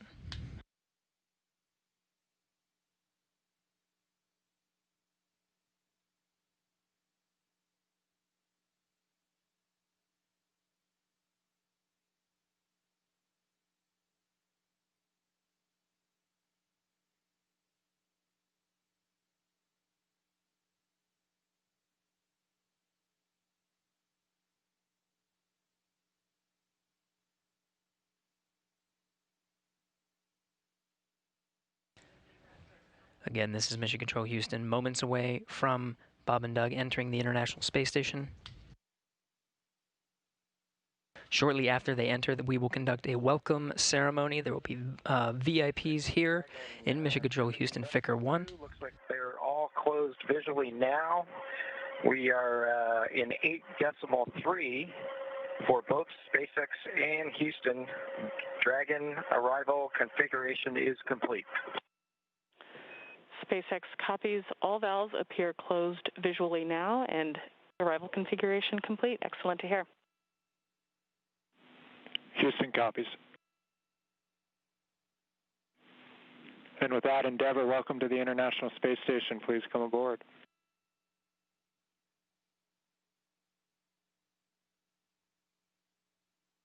Endeavour copies with pleasure. We'll be there in a second.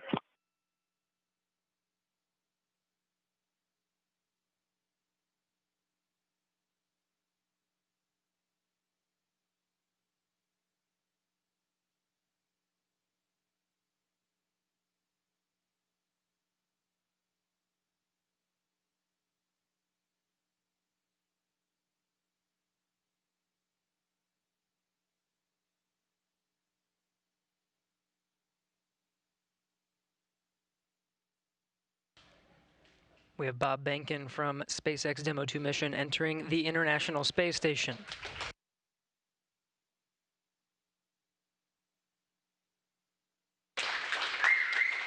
Followed by Doug Hurley.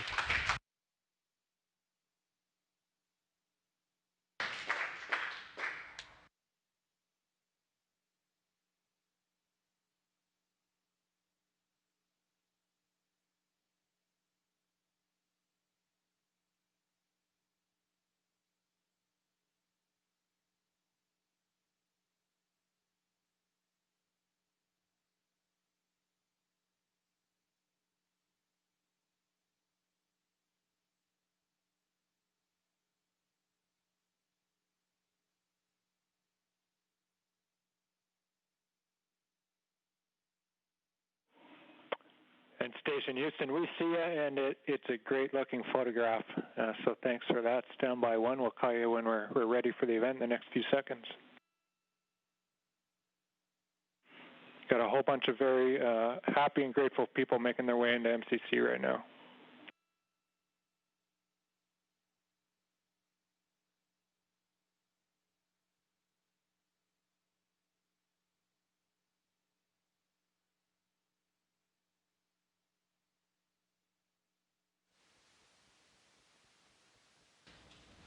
Demo 2 crew now aboard the International Space Station. They entered at 12:22 p.m. Central Time.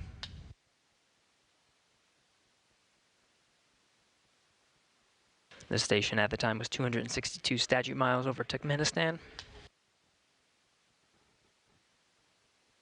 Crew all gathered in front of the cameras at the Node 2 forward end of the International Space Station. Just behind them is the hatchway to the Crew Dragon on this Demo 2 mission. We're standing by for a welcome ceremony. We'll have VIPs here in Mission Control Houston ready to greet the crew.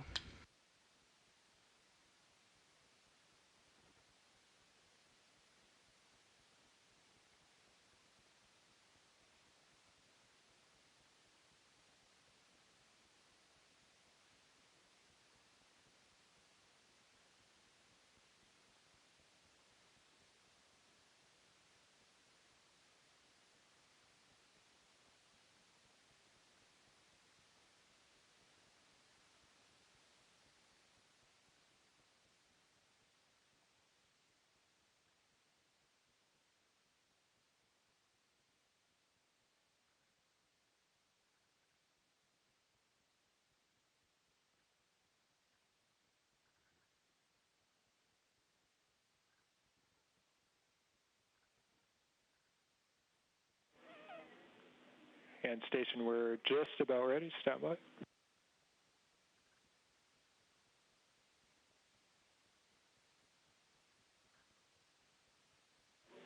All right, Station, it's Houston on Space to Ground 2. Confirm that you are ready for the event. Houston, this station, we are ready for the event. Copy that. And sir, Administrator Bridenstine, welcome to MCC. Please call Station for a voice check. Station, this is the NASA Administrator. Can you hear me? We hear you loud and clear, sir. Welcome to the space station. Thank you, Chris. It's good to see you. And welcome to Bob and Doug. I will tell you, the whole world saw this mission, and we are so, so proud of everything you have done for our country and, in fact, to inspire the world.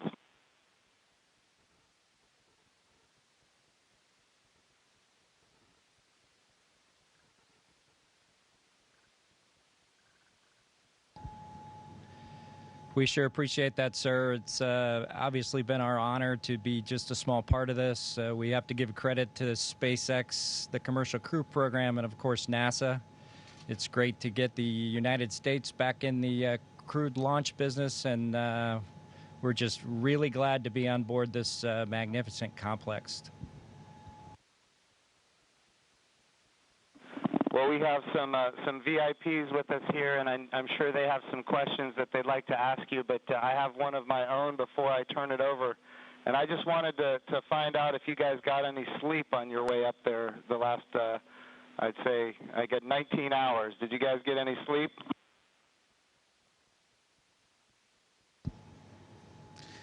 Yeah, I think a lot of folks in Hawthorne were asking the same question, sir, but we did get probably a good 7 hours or so opportunity for sleep, and I did succeed at sleep, and Doug did as well. So the first night is always a little bit of a challenge, but the Dragon was a slick vehicle, and we had good airflow, and so we had an excellent evening, and just excited to be back in low Earth orbit again. Amazing. Well, one of the people that is here with us today is Senator Ted Cruz, and of course he's a huge advocate of America's space program, and he's been somebody who has helped us so much as we transition from one administration to the next administration. And the reason missions like this can have success is because of continuity of purpose. And Senator Ted Cruz was a leader on a bill called the NASA Transition Authorization Act. And because of that, we have had a lot of political support, and we're very grateful for his leadership. Senator Cruz, would you like to say a few words? Well, congratulations, gentlemen. The eyes of the world are upon you, and everyone is proud of you. All of America is watching you, and today and yesterday represent big, big days. We're looking at a decade since we've had American astronauts launched on an American ship from American soil. And I can tell you, I sat with my wife and kids in our living room watching on TV yesterday, and I suspect we did what just about everyone watching did, including both of you, which is held our breath as it took off. And we're glad to see you've landed safely. We're glad to see you've docked. And so let me ask you, that Dragon is an amazing vehicle. How does she handle?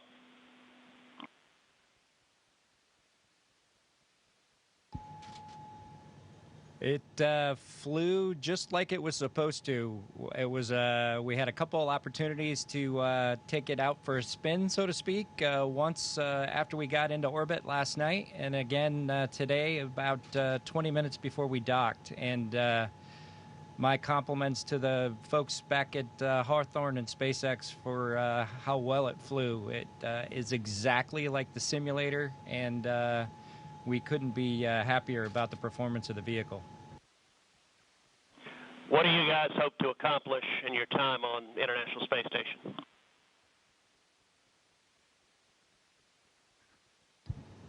Well, while we're on board the space station, of course, with the new spacecraft, we do hope to put her through her paces, and so the good ship Endeavour is going to get a lot of checkout over the next week or two here, and hopefully we'll be able to declare her operational, and Doug and I will be able to take some burden off of Chris and his crewmates, Ivan and Anatoly, so that we can keep the space station operating at its peak possibilities. So we're looking forward to contributing any way that we can, and like I said, trying to keep space station as productive as possible. As a country, we're in the midst of a tough week. We're seeing protests, we're seeing a lot of anger, we're seeing violence. And I have to say, this launch and y'all's docking is a powerful inspiration of what we can do when we come together, of the power of unity, the power of ingenuity. And so I guess the last question I would ask you is since you have the opportunity to address, in particular, all the young people in America, what would you tell them in terms of what we can do when we can come together?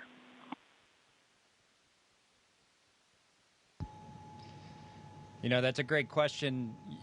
9 years ago, just about exactly 9 years ago, we docked with Atlantis on STS-135, the last flight of the Space Shuttle program, a 30-year program. And folks at SpaceX, folks at NASA, the Commercial Crew Program put their heads together and worked diligently year after year, making sacrifices, working hard. And then 9 years later, American launch capability was restored, and this is just one effort that we can show for the ages in this dark time that we've had over the past several months to kind of inspire especially the young people in the United States to reach for these lofty goals and work hard and look what you can accomplish. Thank you, gentlemen. God bless you. Thank you, Senator Cruz. We have another very special guest here that represents the Johnson Space Center. And, of course, it's my good friend from the House of Representatives, Dr. Brian Babin. And I want to be clear, he also was a big part of the NASA Transition Authorization Act, which gave us the continuity of purpose to make this happen today. So, gentlemen, here is Dr. Brian Babin from the state of Texas. Thank you. It's great to be with you guys. I was at the launch yesterday. I just want to say a huge congratulations. And, you know, there was a thunderstorm that blew in about 30 minutes or 45 minutes or so before liftoff. And it was in doubt there for a minute, but it was just an enormous achievement. I just want to say thank you for you guys. Really appreciate what you're doing for America. And the crew that's already been up there, Chris, and your two fellow Russians, to give you a great big thank you as well. I have a son who is a Navy SEAL, and I want to thank you for your service there too, Chris. And also, I would like to just see what I know you said that the craft, the Dragon, handled very well, but I want to see how it compares with the space shuttle. If one of you would address that, I would appreciate it.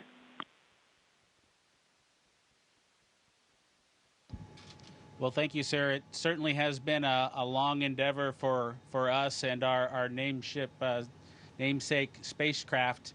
We're proud to have her on board the International Space Station after all that the teams around the country and across America have done to get us here today.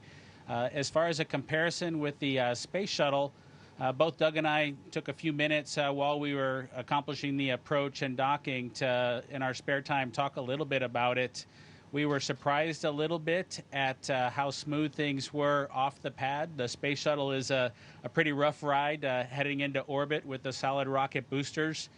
And our expectation was, as we continued with the flight into second stage, that things would basically get a lot smoother than the space shuttle did. But Dragon was huffing and puffing all the way into orbit, and we were definitely driving or riding a Dragon all the way up. And so it was not quite the same ride, the smooth ride, as the space shuttle was up to MECO. A little bit less G's, but a little bit more alive is probably the best way I would describe it. Anything else, Doug? No? Sounds good. Bob, what is MECO?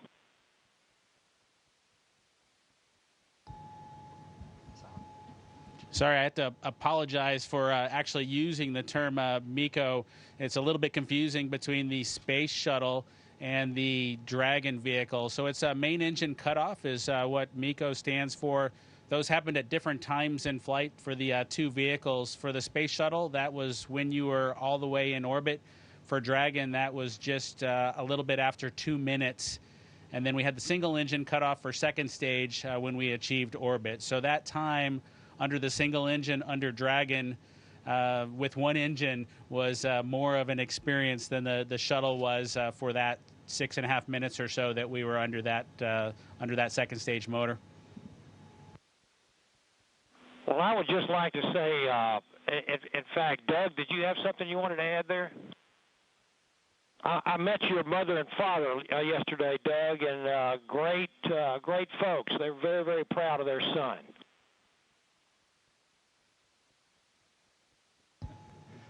Yeah, that's pretty cool. Hopefully they enjoyed the launch. I know for parents, it can probably be pretty nerve-wracking for them to experience a launch. This was their third, so I'm glad everything went okay, and hopefully it was a good show. We haven't obviously heard or seen any video yet, but we're looking forward to seeing the launch replayed sometime. I can assure you that it was a great show. It was one of the treats of my lifetime, I would have to say, and many other folks that were sitting there looking all across the country and even the world. And I can tell you, as Senator Cruz said, we've gone through some really, really rough times over the last few days, and to have that successful launch. The public-private partnership between NASA and SpaceX, and you guys being so well-trained and having it go off without a hitch was a tremendous blessing for our country.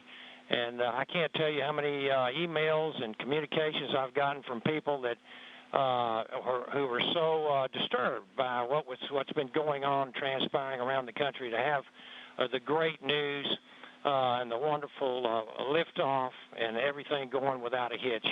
So I just want to say God bless both of you. Thank you so very much. Bless the rest of you folks up there as well. We thank our Russian partners. And thank you, Chris. Y'all are all in our prayers, and we're looking forward to seeing you successfully complete your mission and back on safely on Earth. God bless.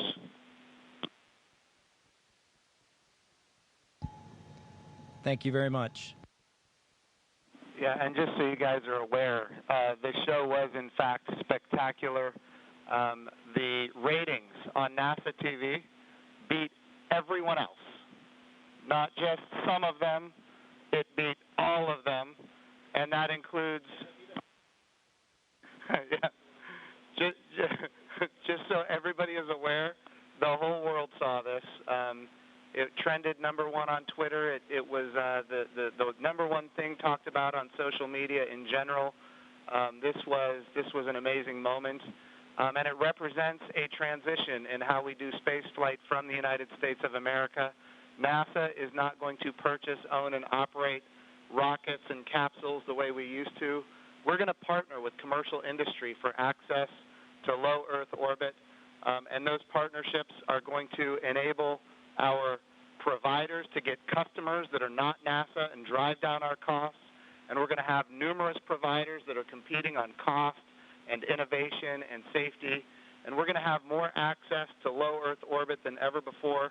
And this business model, now that it's been proven on commercial resupply of the International Space Station, now commercial crew to the International Space Station, this model is going to apply, and I know Senator Cruz has this near and dear to him, when we go to the moon. And of course, when we go to the moon, it's going to be done because of the great people here at the Johnson Space Center and so many other centers across the United States of America. But when we go to the moon, we're going to land on the surface of the moon with commercial landers. And of course, we're very proud of the Commercial Lunar Payload Services Program being managed right here out of the Johnson Space Center as well, so that we can take small payloads to the surface of the moon. And all of this is leading up to an amazing day where we have humans living and working for long periods of time on the surface of the moon, but doing it with a purpose. And that purpose, of course, is to go to Mars. Humanity is going to explore more and be able to go further than ever before because of the public-private partnerships. We all know that if the government is creating the demand and the government is creating the supply, we will always be limited. But when we have partners that are interested in exploring commercially and doing the things that are necessary, to get capital investment, then we're all going to end up better. So I want to just say the whole world saw this. This is a new era in human space flight, and we are so grateful for the service of not just our 2 astronauts that embarked on this mission, but the 100,000-plus people that participate in it, in this mission, everything from the suppliers to the main contractors, to the NASA team, the SpaceX team. What an amazing day for our country and, in fact, for the world. I'm going to turn it over for a second to my deputy, Jim Morehard, who's been a great deputy at NASA.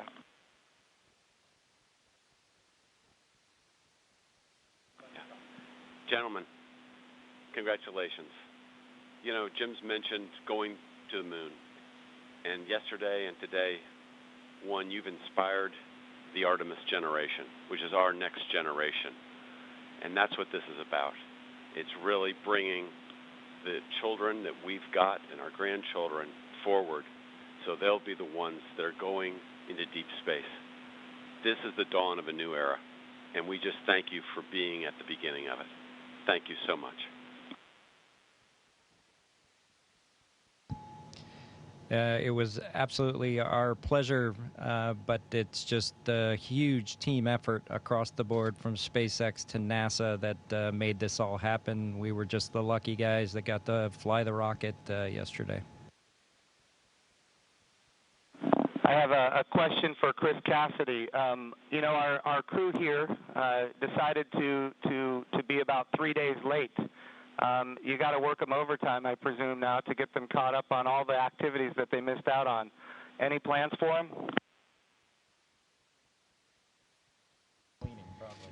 Well, the day they missed out on was a good one for them to skip. It was Saturday house cleaning, but I took care of it for them. We'll catch up next weekend.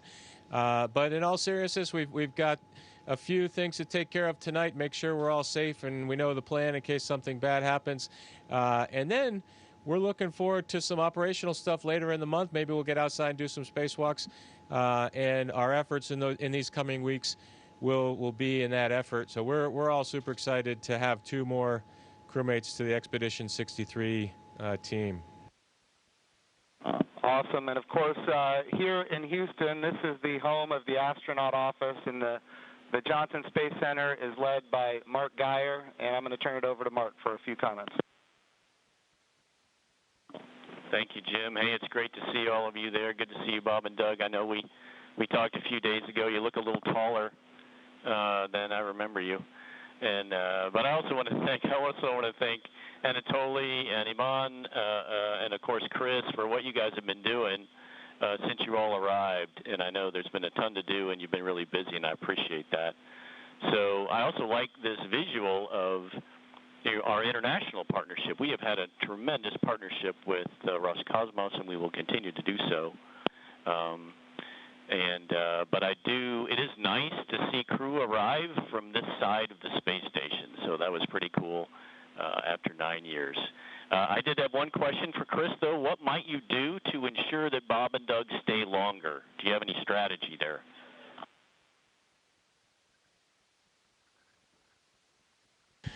Well, we'll slow down the rate of which I'm eating food, and maybe we can stretch out our consumables a little bit. But that's a great question. We'll have to come up with some conniving scheme here in the next few days.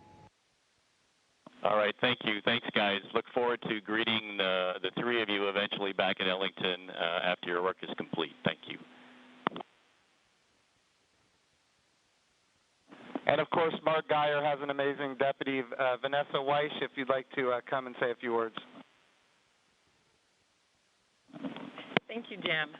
Hi, guys. You look really good. I just want to say on behalf of everybody here, we just want to thank you. It was an amazing launch, and we love seeing the docking. You guys all look really good. Just thank you for all that you're doing, and we can't wait for you to return, but not too soon. Station wants you to get a lot of work done, so looking forward to all of that. But thank you, and God bless. Thank you, Vanessa. We appreciate that. All right, we also have with us Steve Jerzik, who is the Associate Administrator for the agency. For people who don't know what that is, that, of course, is the Chief Operating Officer of the agency. But he also ran the flight readiness review for this mission. He did really an amazing job, and I can't say enough about his leadership at the agency. Steve, if you'd like to say a few words, ask a few questions. Hey guys, it is just great to see you all on the station. I can't tell you how my adrenaline shut down when you guys opened the hatch. I mean, I've just been on edge ever since yesterday, and the weather cleared. I can't tell you how great it's been to see you on station. It has been a team effort. I felt like the last 2 years I've kind of been part of the team, working through issues, and it's been a heck of a year and a half with Demo 1. And the in-flight abort test, and working through issues like parachutes and the escape system, and I just could not be more proud of the team for getting to this point. It's amazing, and you obviously have been part of that. I really appreciate you all showing up in Washington, D.C.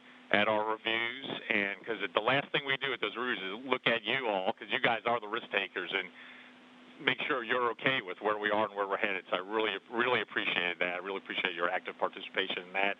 And I could not be more, like I said, more proud of the team, and congratulations. And it is awesome to see you guys on station.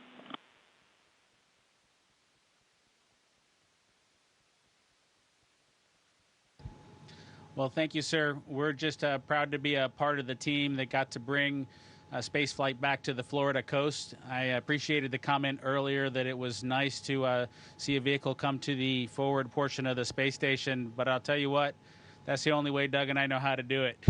So thanks to the team for providing it to happen our way. We appreciate that.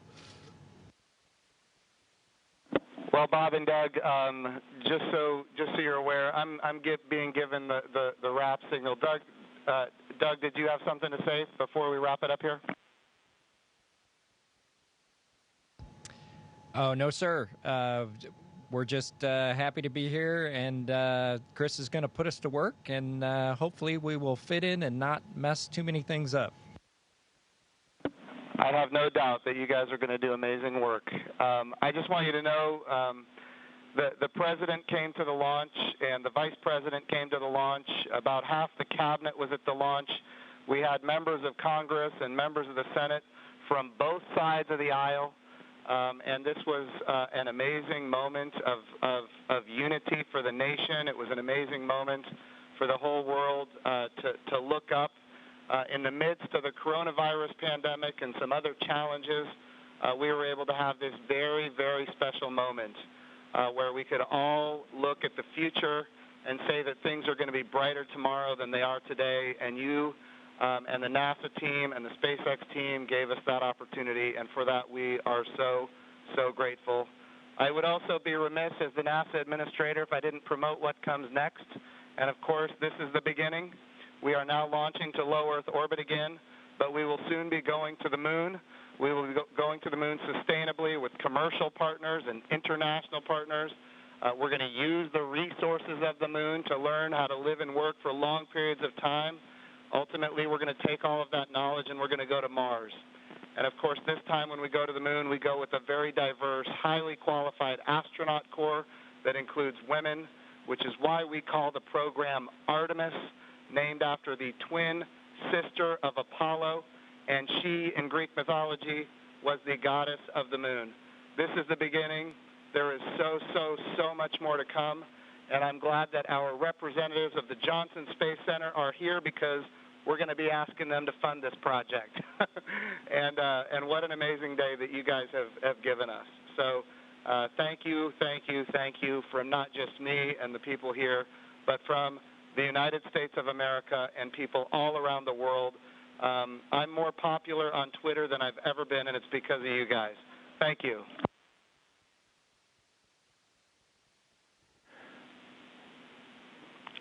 To the crew on the International Thank you to all Space of you. Station. Thank you very much. Hey, Chris, we ask that you just hold your position for a few minutes. There's, of course, a number of photos we'd like to take. And then a quick note for those down here in the room. To Senator Cruz, Congressman Bobbin, Administrator Bridenstine, Director Geyer, and all of our distinguished visitors, thank you for your participation in today's historic event, and thank you for the leadership that has enabled it.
Station, this is Houston ACR.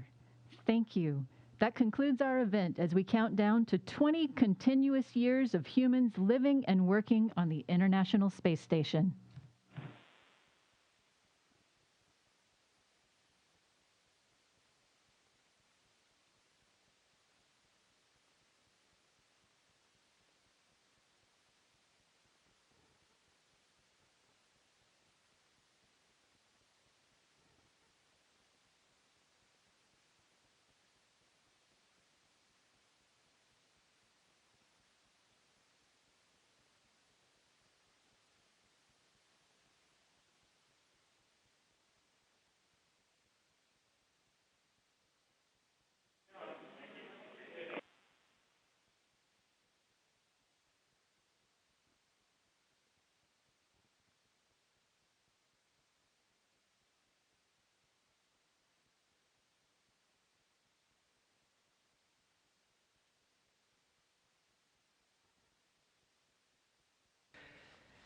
That concludes our coverage of the SpaceX Demo 2 mission in conjunction with NASA. On behalf of all the teams that participated in this mission, from Hawthorne to Houston to Mission Control to the Kennedy Space Center, this is Mission Control Houston.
This is NASA TV.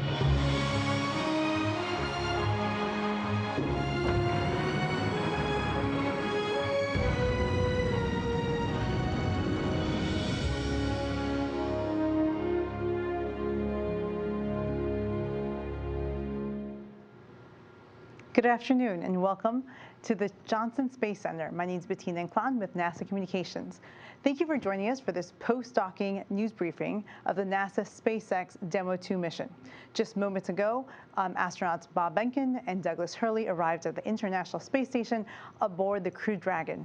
Today, we'll hear more from NASA leadership to tell us more about the mission in the last 24 hours. With us today is NASA Administrator Jim Bridenstine, Mark Geyer, JSC Director, the Director of the Johnson Space Center, Steve Sitch, the Program Director of the Commercial Crew Program, Kenny Todd from ISS, the International Space Station Program Director, Deputy Program Director, and Shel Lindgren, NASA astronaut. Thank you so much, all of you, for joining us today. We're going to start with opening remarks, and then we'll go to questions from reporters. So first up is our NASA Administrator, James Bridenstine. Thank you, Bettina. I just want to say congratulations to the NASA team and to the SpaceX team, and really congratulations to the United States of America. This has been an amazing 2 days. We're still at the beginning. We have a mission in front of us, and of course we need to make sure that we bring Bob and Doug home safely. But when we think about launching American astronauts for the first time on a brand new rocket, this has been done 4 times in the history of the United States. Mercury, Gemini, Apollo, Space Shuttle, and now Crew Dragon. So it's actually 5 times now. And this has gone as well as we could have expected it to go. So I just want to say a big congratulations to NASA. Big congratulations to SpaceX, and we're going to continue to work day in and day out until Bob and Doug are home safely. So with that, Bettina, I'll turn it back to you. Thank you. Next, we'll hear from Mark Geyer, the Director of the Johnson Space Center. Thanks, Bettina. So it's great to be here today. Thank you for joining us. It was a tremendous day in mission control as we watched the Dragon approach and then dock and the hatch open and have Bob and Doug come forward into the space station. You know, we've been launching with our Russian partners for so many years, so it was nice to see astronauts actually enter from the U.S. side of the space station. Great to see Bob and Doug on orbit. For the Johnson Space Center, it's a big moment. Of course, we have the astronauts, we have mission control, and we also think of ourselves as the spacecraft experts for human space flights. So it was great to see this particular mission executed so well. We look forward for a great continuation of the mission. Thank you, Bettina. Thank you. Next, we'll hear from Steve Sitch, the Deputy Director of the Commercial Crew Program. Good afternoon. It's certainly a very exciting day to be here for Commercial Crew. The launch yesterday was just phenomenal, and today to dock to the space station, many of us in the program have been working on this for many, many, many years. I can't tell you how many people across NASA, SpaceX, and across the whole country putting in tireless hours, missing time with their families, hard work and dedication to make today happen. But we're just thrilled. Docking happened just a little bit before 9:30 Central Time this morning.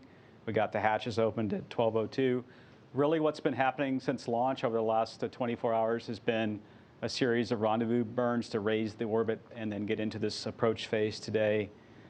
Today went really well. We're learning a lot about the vehicle, you know, how to manage it thermally, watching the life support systems for the first time over these 24 hours. Certainly different than Demo 1 where it was an uncrewed flight. Those life support systems are doing well. The crew got in the suits again today for the rendezvous timeline. That went well. So really Dragon's performing extremely well.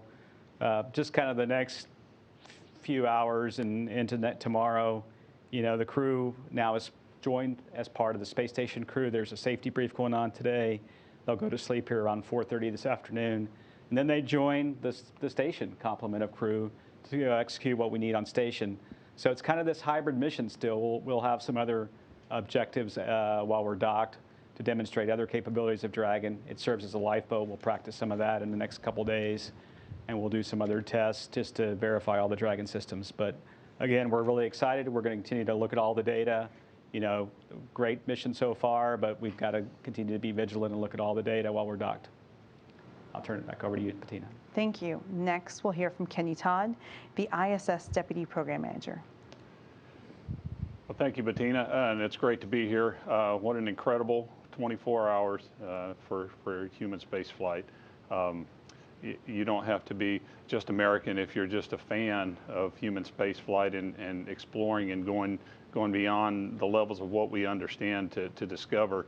You can't help but be excited about what's happened the last 24 hours. It was very, very cool to be a part of it from an International Space Station program standpoint. We don't think it could have gone any better this morning. The station certainly was a good, stable platform, and the Commercial Crew Program and the SpaceX team delivered us an absolutely beautiful spacecraft, and we're happy to have it on board the space station. And equally as glad to have Bob and Doug on board. Right now, Chris Cassidy was a little lonely up there, being the only person on the USOS, so having two friends up there, we will do our best to keep the three of them busy, and in concert with working with Steve and the Commercial Crew Program and the SpaceX team to learn as much as we can about the Dragon. And as others have stated, this is a test flight. What's really important for the International Space Station program is really the next mission of the Dragon, which is the Crew 1 mission, which is set up to be a long duration flight. So what we want to do is learn as much as we can, as quick as we can about this vehicle, keep Bob and Doug busy doing work on that Dragon and on the space station, and when the time's right, get them back home safely, and then start looking towards getting the Crew 1 mission on board. So anyway, we're looking forward to the next few weeks, couple of months, whatever it turns out to be, but certainly it's off to a great start. Thank you, Bettina. Thank you, Kenny. And next we'll hear from Shel Lindgren, NASA astronaut.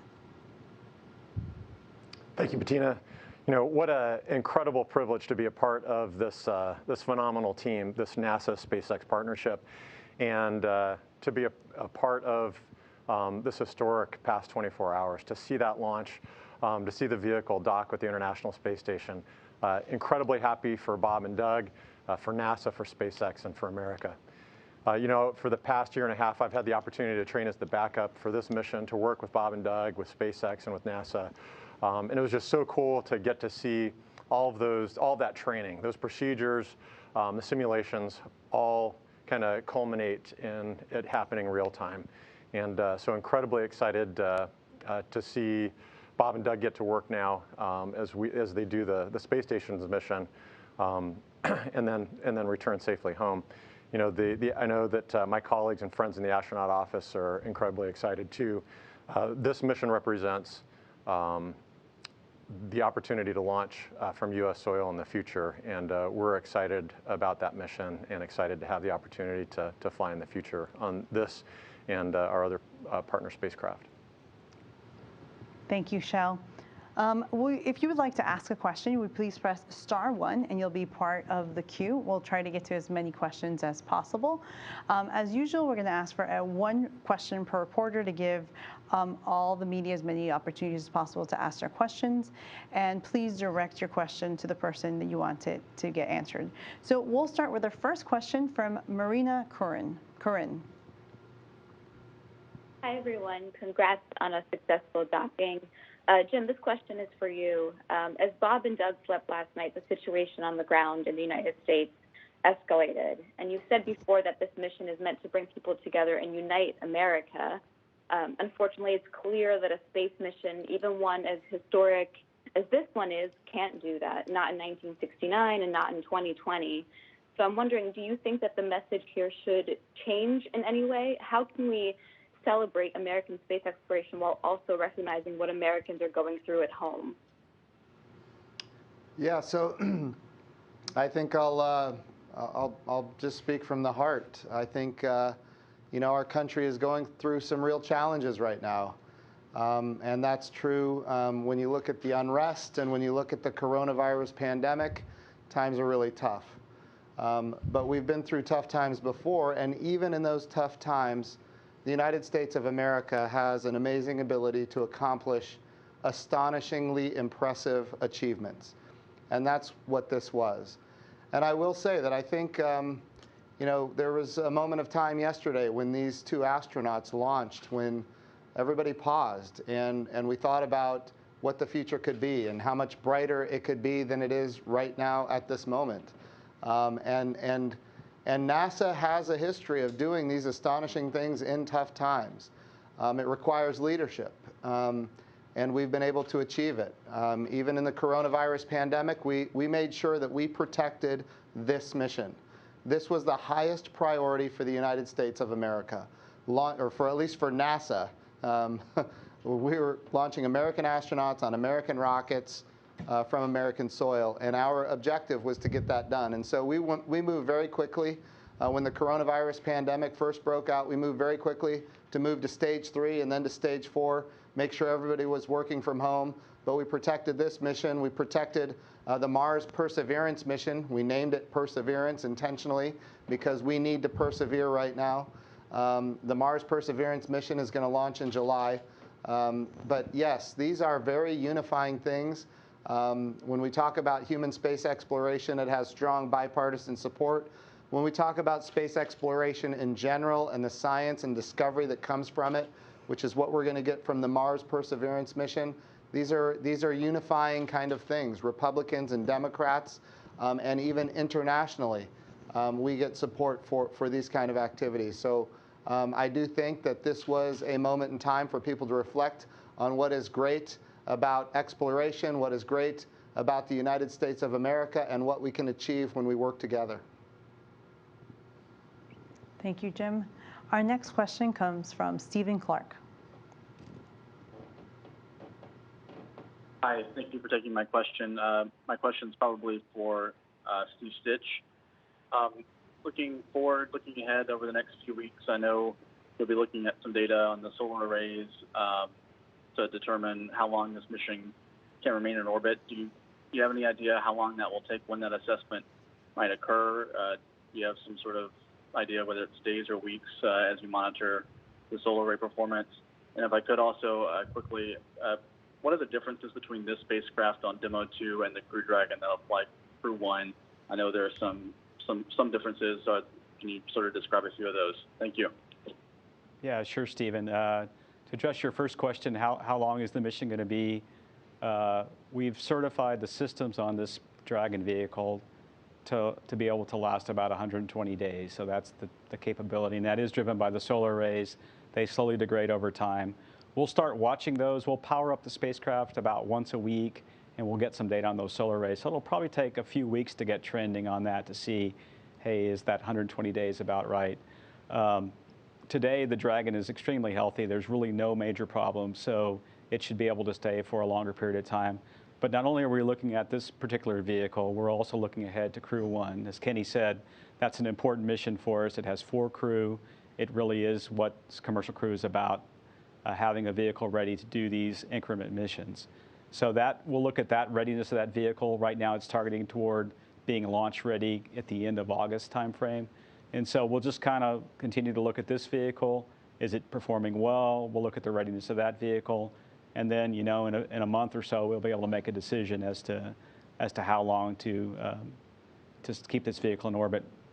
The second question was, what's different between this version of Dragon and the Crew 1 vehicle, which is the next Dragon? They are very similar in terms of their systems, the life support, the GNC. The Crew 1 vehicle can land in a little bit higher wind state. The SpaceX has changed some of the outer composite panels to make that a little stronger. It can land in higher winds. It also has the capability to dock not only to the forward port of the space station, but it can go to the zenith port as well. So it has that capability, and it has a couple of other features. But largely, it's the same vehicle, and it's set up for 4 crew, and then can dock at either port, and then a little bit better capability relative to landing in higher winds, I would characterize as the big differences. Thank you. Our next question comes from Stephen Cowan.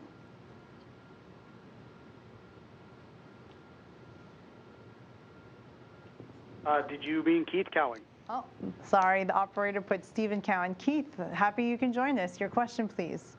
That was my evil twin. For Mr. Bridenstine, I've been watching a lot of TV lately with a lot of split screens, NASA on one side, riots on the other, and it reminds me of 1968 when I was a kid watching the Apollo missions. You say that the Demo 2 coverage topped everything, yet these heat charts that you were showing on TV yesterday seem to suggest that the only interest that you're seeing is from the states where the Dragon was built and flown, California, Texas, and Florida. Can you provide some more detailed stats to back up your claims? But moreover, and I know this has been asked many times, how do you convince the millions of angry and upset people who were not watching TV, they're out in the streets with their phones and wearing gas masks, that two guys in a spaceship is more important than the problems that, in quotes, we have here back on Earth, which was the line that was used back in 1968. There doesn't seem to be a connection between what NASA is doing and this subset of the population who is looking for answers. Yeah, look, I think what NASA does is astonishing, it's impressive, and it does bring people together. If the expectation was that things on the ground were going to change because we launched a rocket, I think maybe the expectation might have been a little high. But I will tell you that Bettina, do you have the numbers on how many people watched on NASA TV? So we're still collecting the data, but some of our metrics are saying is peak viewership for the May 30th joint NASA SpaceX launch broadcast across all of our platforms was at least 10.3 million concurrent viewers, the most watched event we've ever tracked. Yeah. So I think it is impressive, and I think a lot of people saw it. I think the whole world saw it, and we're very proud of that. And I just want to make sure that we can continue to congratulate the SpaceX team and the NASA team for doing amazing work, even in the midst of tough times. Yeah. And I will say those numbers are only for the NASA SpaceX. That doesn't count broadcast and other agencies and news outlets that we're talking and promoting our this incredible achievement for humanity. So we'll go to our next question. Marcia Dunn.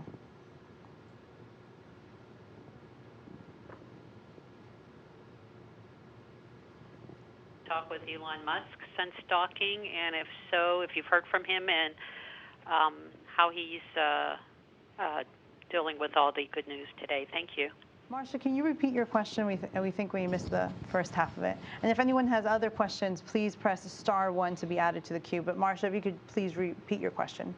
Yes, for Mr. Bridenstine, I'm wondering if you've had a chance to touch base with Elon Musk since the docking, and if so, what he's saying about it. Thank you. I have not. Since the docking occurred a few hours ago, I've not had the opportunity to speak with Elon Musk, but that will be coming up, I would assume, in a few hours. And I can just say from the whole SpaceX team, I've talked to a lot of their leadership. They're just ecstatic. Their mission directors are extremely happy. Their engineers, the lead of the Dragon production, his vehicle did it outstanding in these first 24 hours of the mission. So, when you talk to the SpaceX employees, they're very proud of what they've done. They've worked very hard, and they're excited to have this phase behind them. So if there's any other questions, right now we've gone through most of our questions. I guess we've done so many great media events throughout the last few days. I know we've tried to give as many access to reporters. If anyone has a question, you could please press *1 to be added to the queue. In the meantime, we'll say, I know the administrator, we've gotten a lot of questions like what's happening with the astronauts. We heard them just recently, thankfully, through the downlink that you spoke to them on Mission Control. Any thoughts on that, or Guy, or anyone that's joining us on the panel, of what the astronauts are doing now, what's going on in the next few weeks, and what's going to happen now that they're part of the ISS team? Mark? Yeah, maybe I could speak to that. It was great to see them all together. I know Chris was looking forward to having help. So yeah, there's a great video of them together. I think the key part now is, as Steve said, the vehicle is there, the crew's on board. That was the main thing. Let's make sure Dragon and the mission is going well. And Kenny can speak to this. There are some options for Bob and Doug, some actions for them to help Chris while they're there. And that will be part of the assessment, as well as making sure, though, that we have a landing plan, since this is the first flight, that we have a safe and fairly straightforward landing plan for Bob and Doug. And that's what the team will be fleshing out in the next few weeks. And I can talk a little bit about a few of the major objectives for us still remaining, other than characterizing the vehicle. We have a test, I believe it's going to be planned for sometime next week, where we're going to get 4 crew members in Dragon just to see how that works from a habitability perspective. While we're on orbit, operating in 0G is a little different than on the ground. So we'll do that. We've got a test plan. There's a mode of Dragon where you can actually go into it if station were to have a problem temporarily. You can transition into Dragon and stay there for a period of time for 24 hours as what we call a safe haven. We're going to test that out here in the next week. We'll do some tests of some of the other emergency systems on Dragon and other cruise systems. So we have a few of those things planned over the next week to get some of our test objectives done. Again, for us, it's still a test flight. And then I think I'll hand it over to Kenny, and he can talk about some of the activities stations planning over the next few weeks. Thanks, Steve. Yes, we are now starting to integrate the plan between what we need to do for the Dragon crew vehicle, what kind of things we need to learn, the test objectives that are specific to the commercial crew program and the SpaceX team that'll help them again get a little step closer to being able to support the Crew 1 mission needs. But in addition to that, we have a couple of spacewalkers on who have an incredible amount of experience being outside station. And so we are blessed at this point with a whole new set of lithium-ion batteries that just arrived on the HTV vehicle. And so that's going to take somewhere on the order of 4 to 5 EVAs to install those. And so at this point, we are looking at all options that could allow us to do those EVAs while we have Bob and Doug on board and get those lithium-ion batteries installed in their permanent home. Certainly, they're fine where they're at, but I do worry. This is fairly expensive hardware. The batteries that are currently installed on station on S6 are the last set of batteries that we need to replace with these new lithium-ion batteries. Those batteries are in good shape at this point, but the fact of the matter is we have the new batteries up there. When the HTV goes away, we're basically going to have to temp stow these new batteries, and it would be in our best interest to go ahead and have those batteries installed and have that work behind us and not have these assets basically in this temporary holding pattern, if you will. So that's something we're going to be looking at as we start to put the requirements together for what we need to do with the commercial crew program, as well as what we need to do with these batteries and some of the other things on station. But in addition to that, anytime we have more than a single crew member on board, we're in a much better position when it comes to dealing with any kind of issues, failures that might come up. So again, that's part of the balance, the risk balance that we have to strike in terms of trying to look at what we want to try to accomplish on this mission versus trying to get these guys safely home sooner rather than later, and again start working towards the Crew 1 mission. And I would just add from a crew perspective that I know that Bob and Doug are just excited to be on low Earth orbit, successfully docked to the space station, and I think at this point they can breathe a sigh of relief. You know, launch, of course, is an incredibly dynamic phase of flight.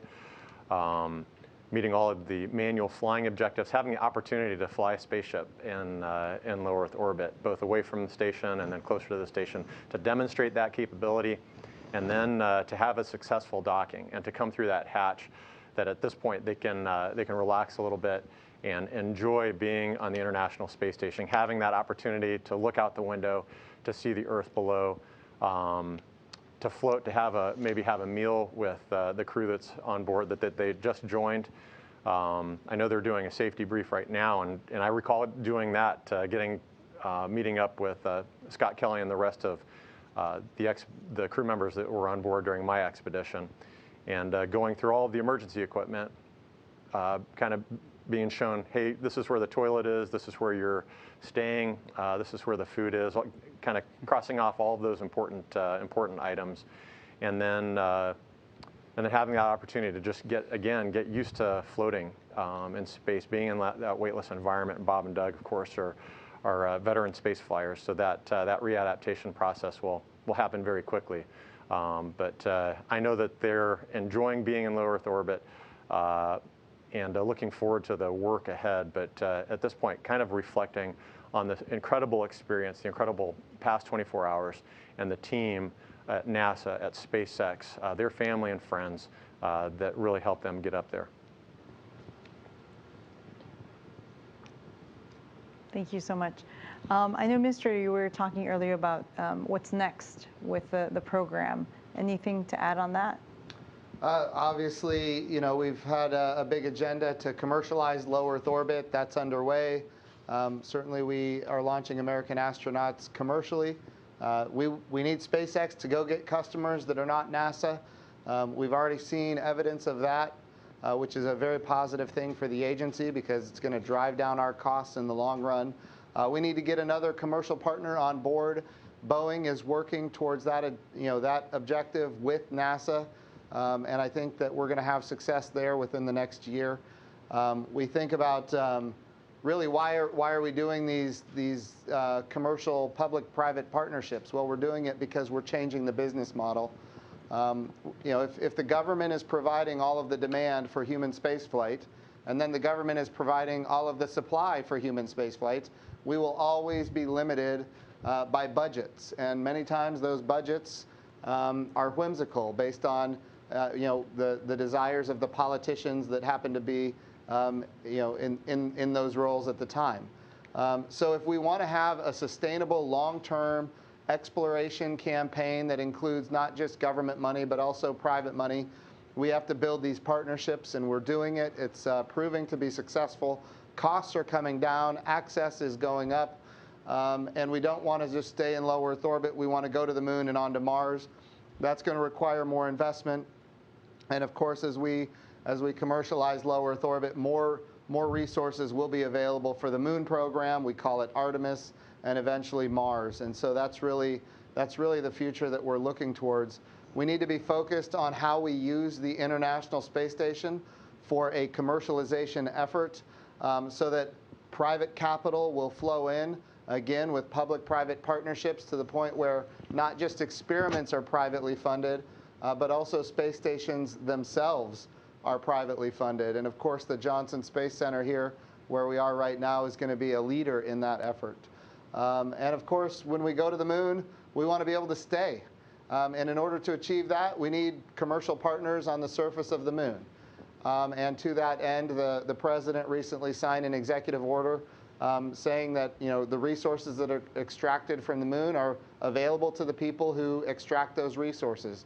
And that follows many, many years of law and precedent as it relates to international waters. Resources extracted from international waters belong to the individuals who extract those resources. And that should apply to the moon and other celestial bodies as well. To be clear, the United States of America will always, always, always follow the Outer Space Treaty.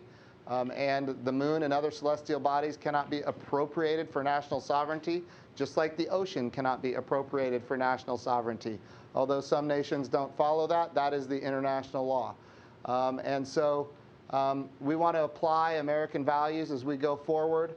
To do that, the Artemis program, we have established what we call the Artemis Accords, which establishes how we expect nations to behave in space for the sustainability of exploration, standards of behavior that make sure that not just this generation, but many generations that come after us will be able to continue exploring space and going further and be able to go further than ever before. So today it's about low Earth orbit.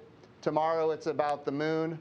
And of course, we want to stay at the moon for long periods of time. We want to learn how to live and work on the moon. We want to go with commercial partners, international partners, and use the resources of the moon to live and work for long periods of time, and then apply that architecture, apply that learning at Mars as well. So the vision is big. NASA's budget today is as high as it's ever been in nominal dollars. Maybe not in real dollars if we go back to Apollo, but maybe we can get there soon too. The budget request for 2021 is $25.2 billion, which is a $3 billion increase in 1 year. And so our budgets are going up. They're going up rapidly. My job is to make sure that we have the bipartisan, apolitical support to achieve these objectives, and so far we have been able to do that. But going to the moon and on to Mars is going to be a tough challenge, and we don't want to go alone. We want to go with international partners, and we want to go with commercial partners, and that's really what the Artemis program is laying the foundation for. And really, it's in fact what the commercial program has already begun laying the foundation for. So the agenda is big, and our ambitions are big, but certainly this nation can lead.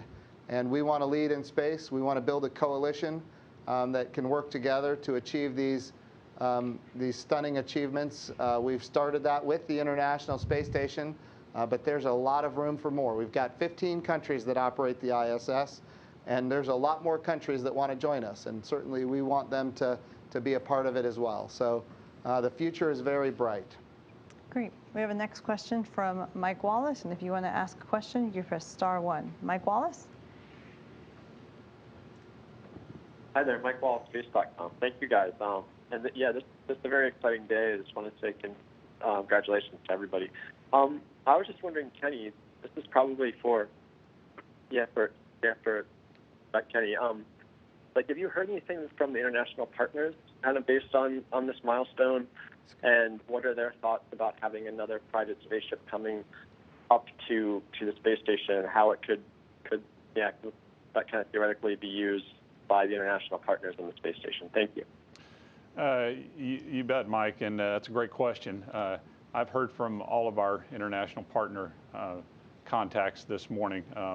As you know, most of the partners are represented here in Houston. They have liaisons here, which again helps to facilitate our communication back and forth on a day-to-day basis. But they've been part of this entire effort that led to the mission that we've all experienced over the last 24 hours. And to a partner, they have been nothing but supportive. And after the docking today, again, I heard from every one of those partners, all of them basically cheering us on and talking about the historic nature of not just yesterday, but the entire time period that led up to the docking today. So I think they all felt like they were part of something. There was something big and something grand and something that really was a next step, which, as the administrator said, we're trying to do the next steps with partners, and be they commercial or international, and the set of partners that we work with on the International Space Station applaud these kind of efforts like what we're doing, and are very supportive, and we're certainly working with them as part of our coalition of partners to identify opportunities for them to fly on these vehicles as well. So yes, again, we're just going to move forward from here, and the partnership's going with us, and they're going to be part of this effort to continue flying these commercial vehicles to station. Thank you. I have a question that came in from Joey Roulette. His question is NASA still in negotiations to fly a Russian cosmonaut on Crew Dragon, and when do you expect to lock down a deal? Well, the answer is yes. Those are discussions that we're continuing to have within the international partnership. As you know, up to this point, we have been purchasing seats from our Russian colleagues flying on their Russian Soyuz vehicles. But certainly we are working in a direction to come up with a different arrangement, if you will, that will allow us to fly on each other's vehicles, and therefore ensure that at any given time that we have somebody that's represented on the Russian segment as well as somebody that's on the USOS segment, regardless of the vehicle that's carrying people to station. So those are active, ongoing discussions.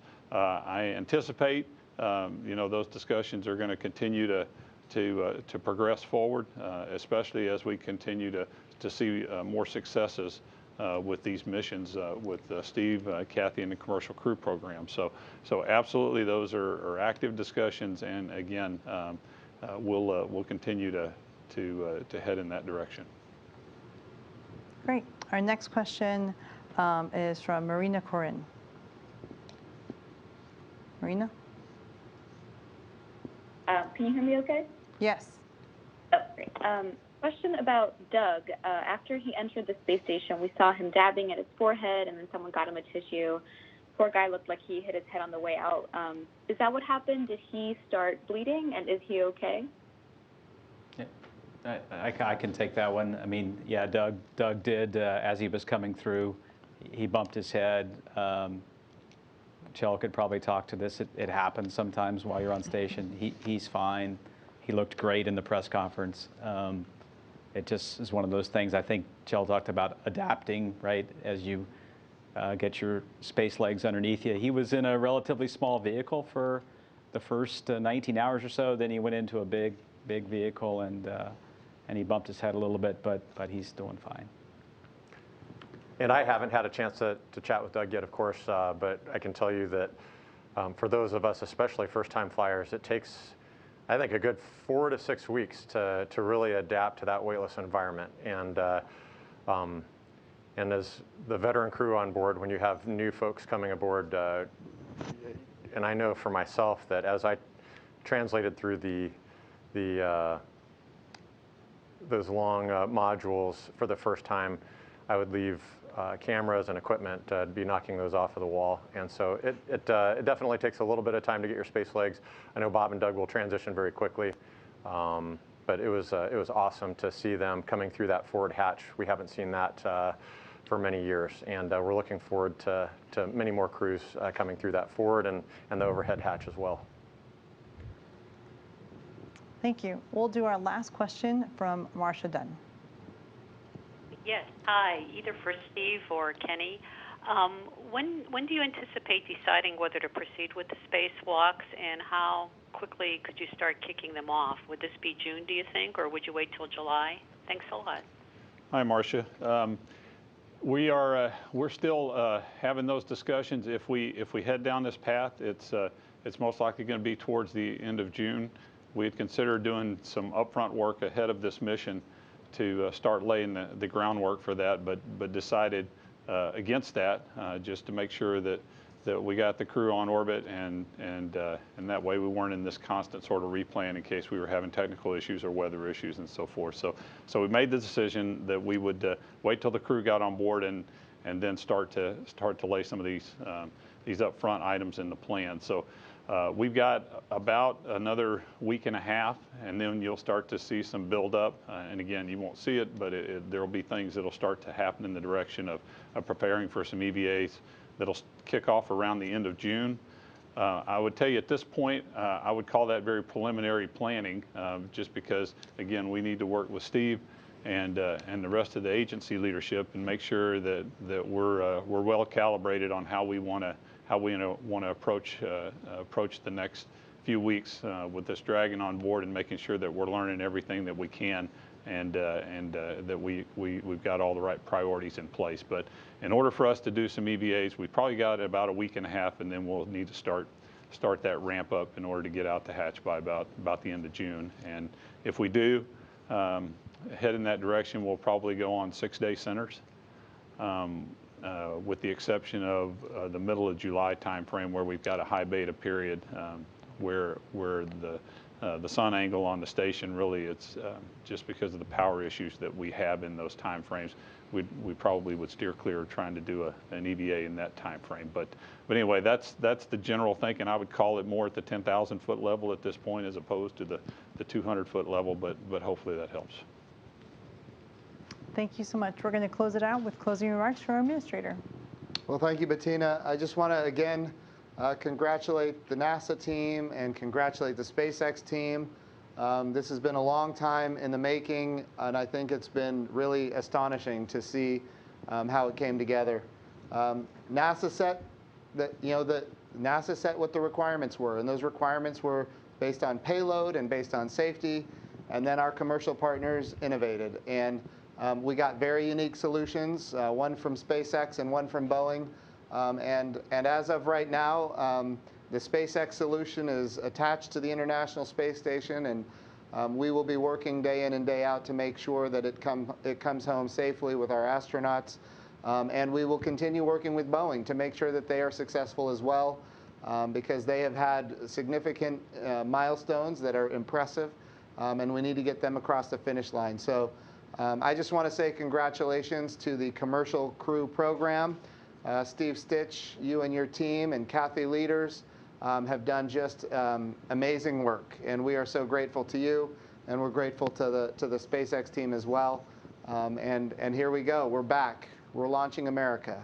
So thank you for everybody who paid attention to this really, I think, monumental achievement, and we've got more to come. Thank you. Thank you so much for joining us. It concludes our press conference. Have a great day.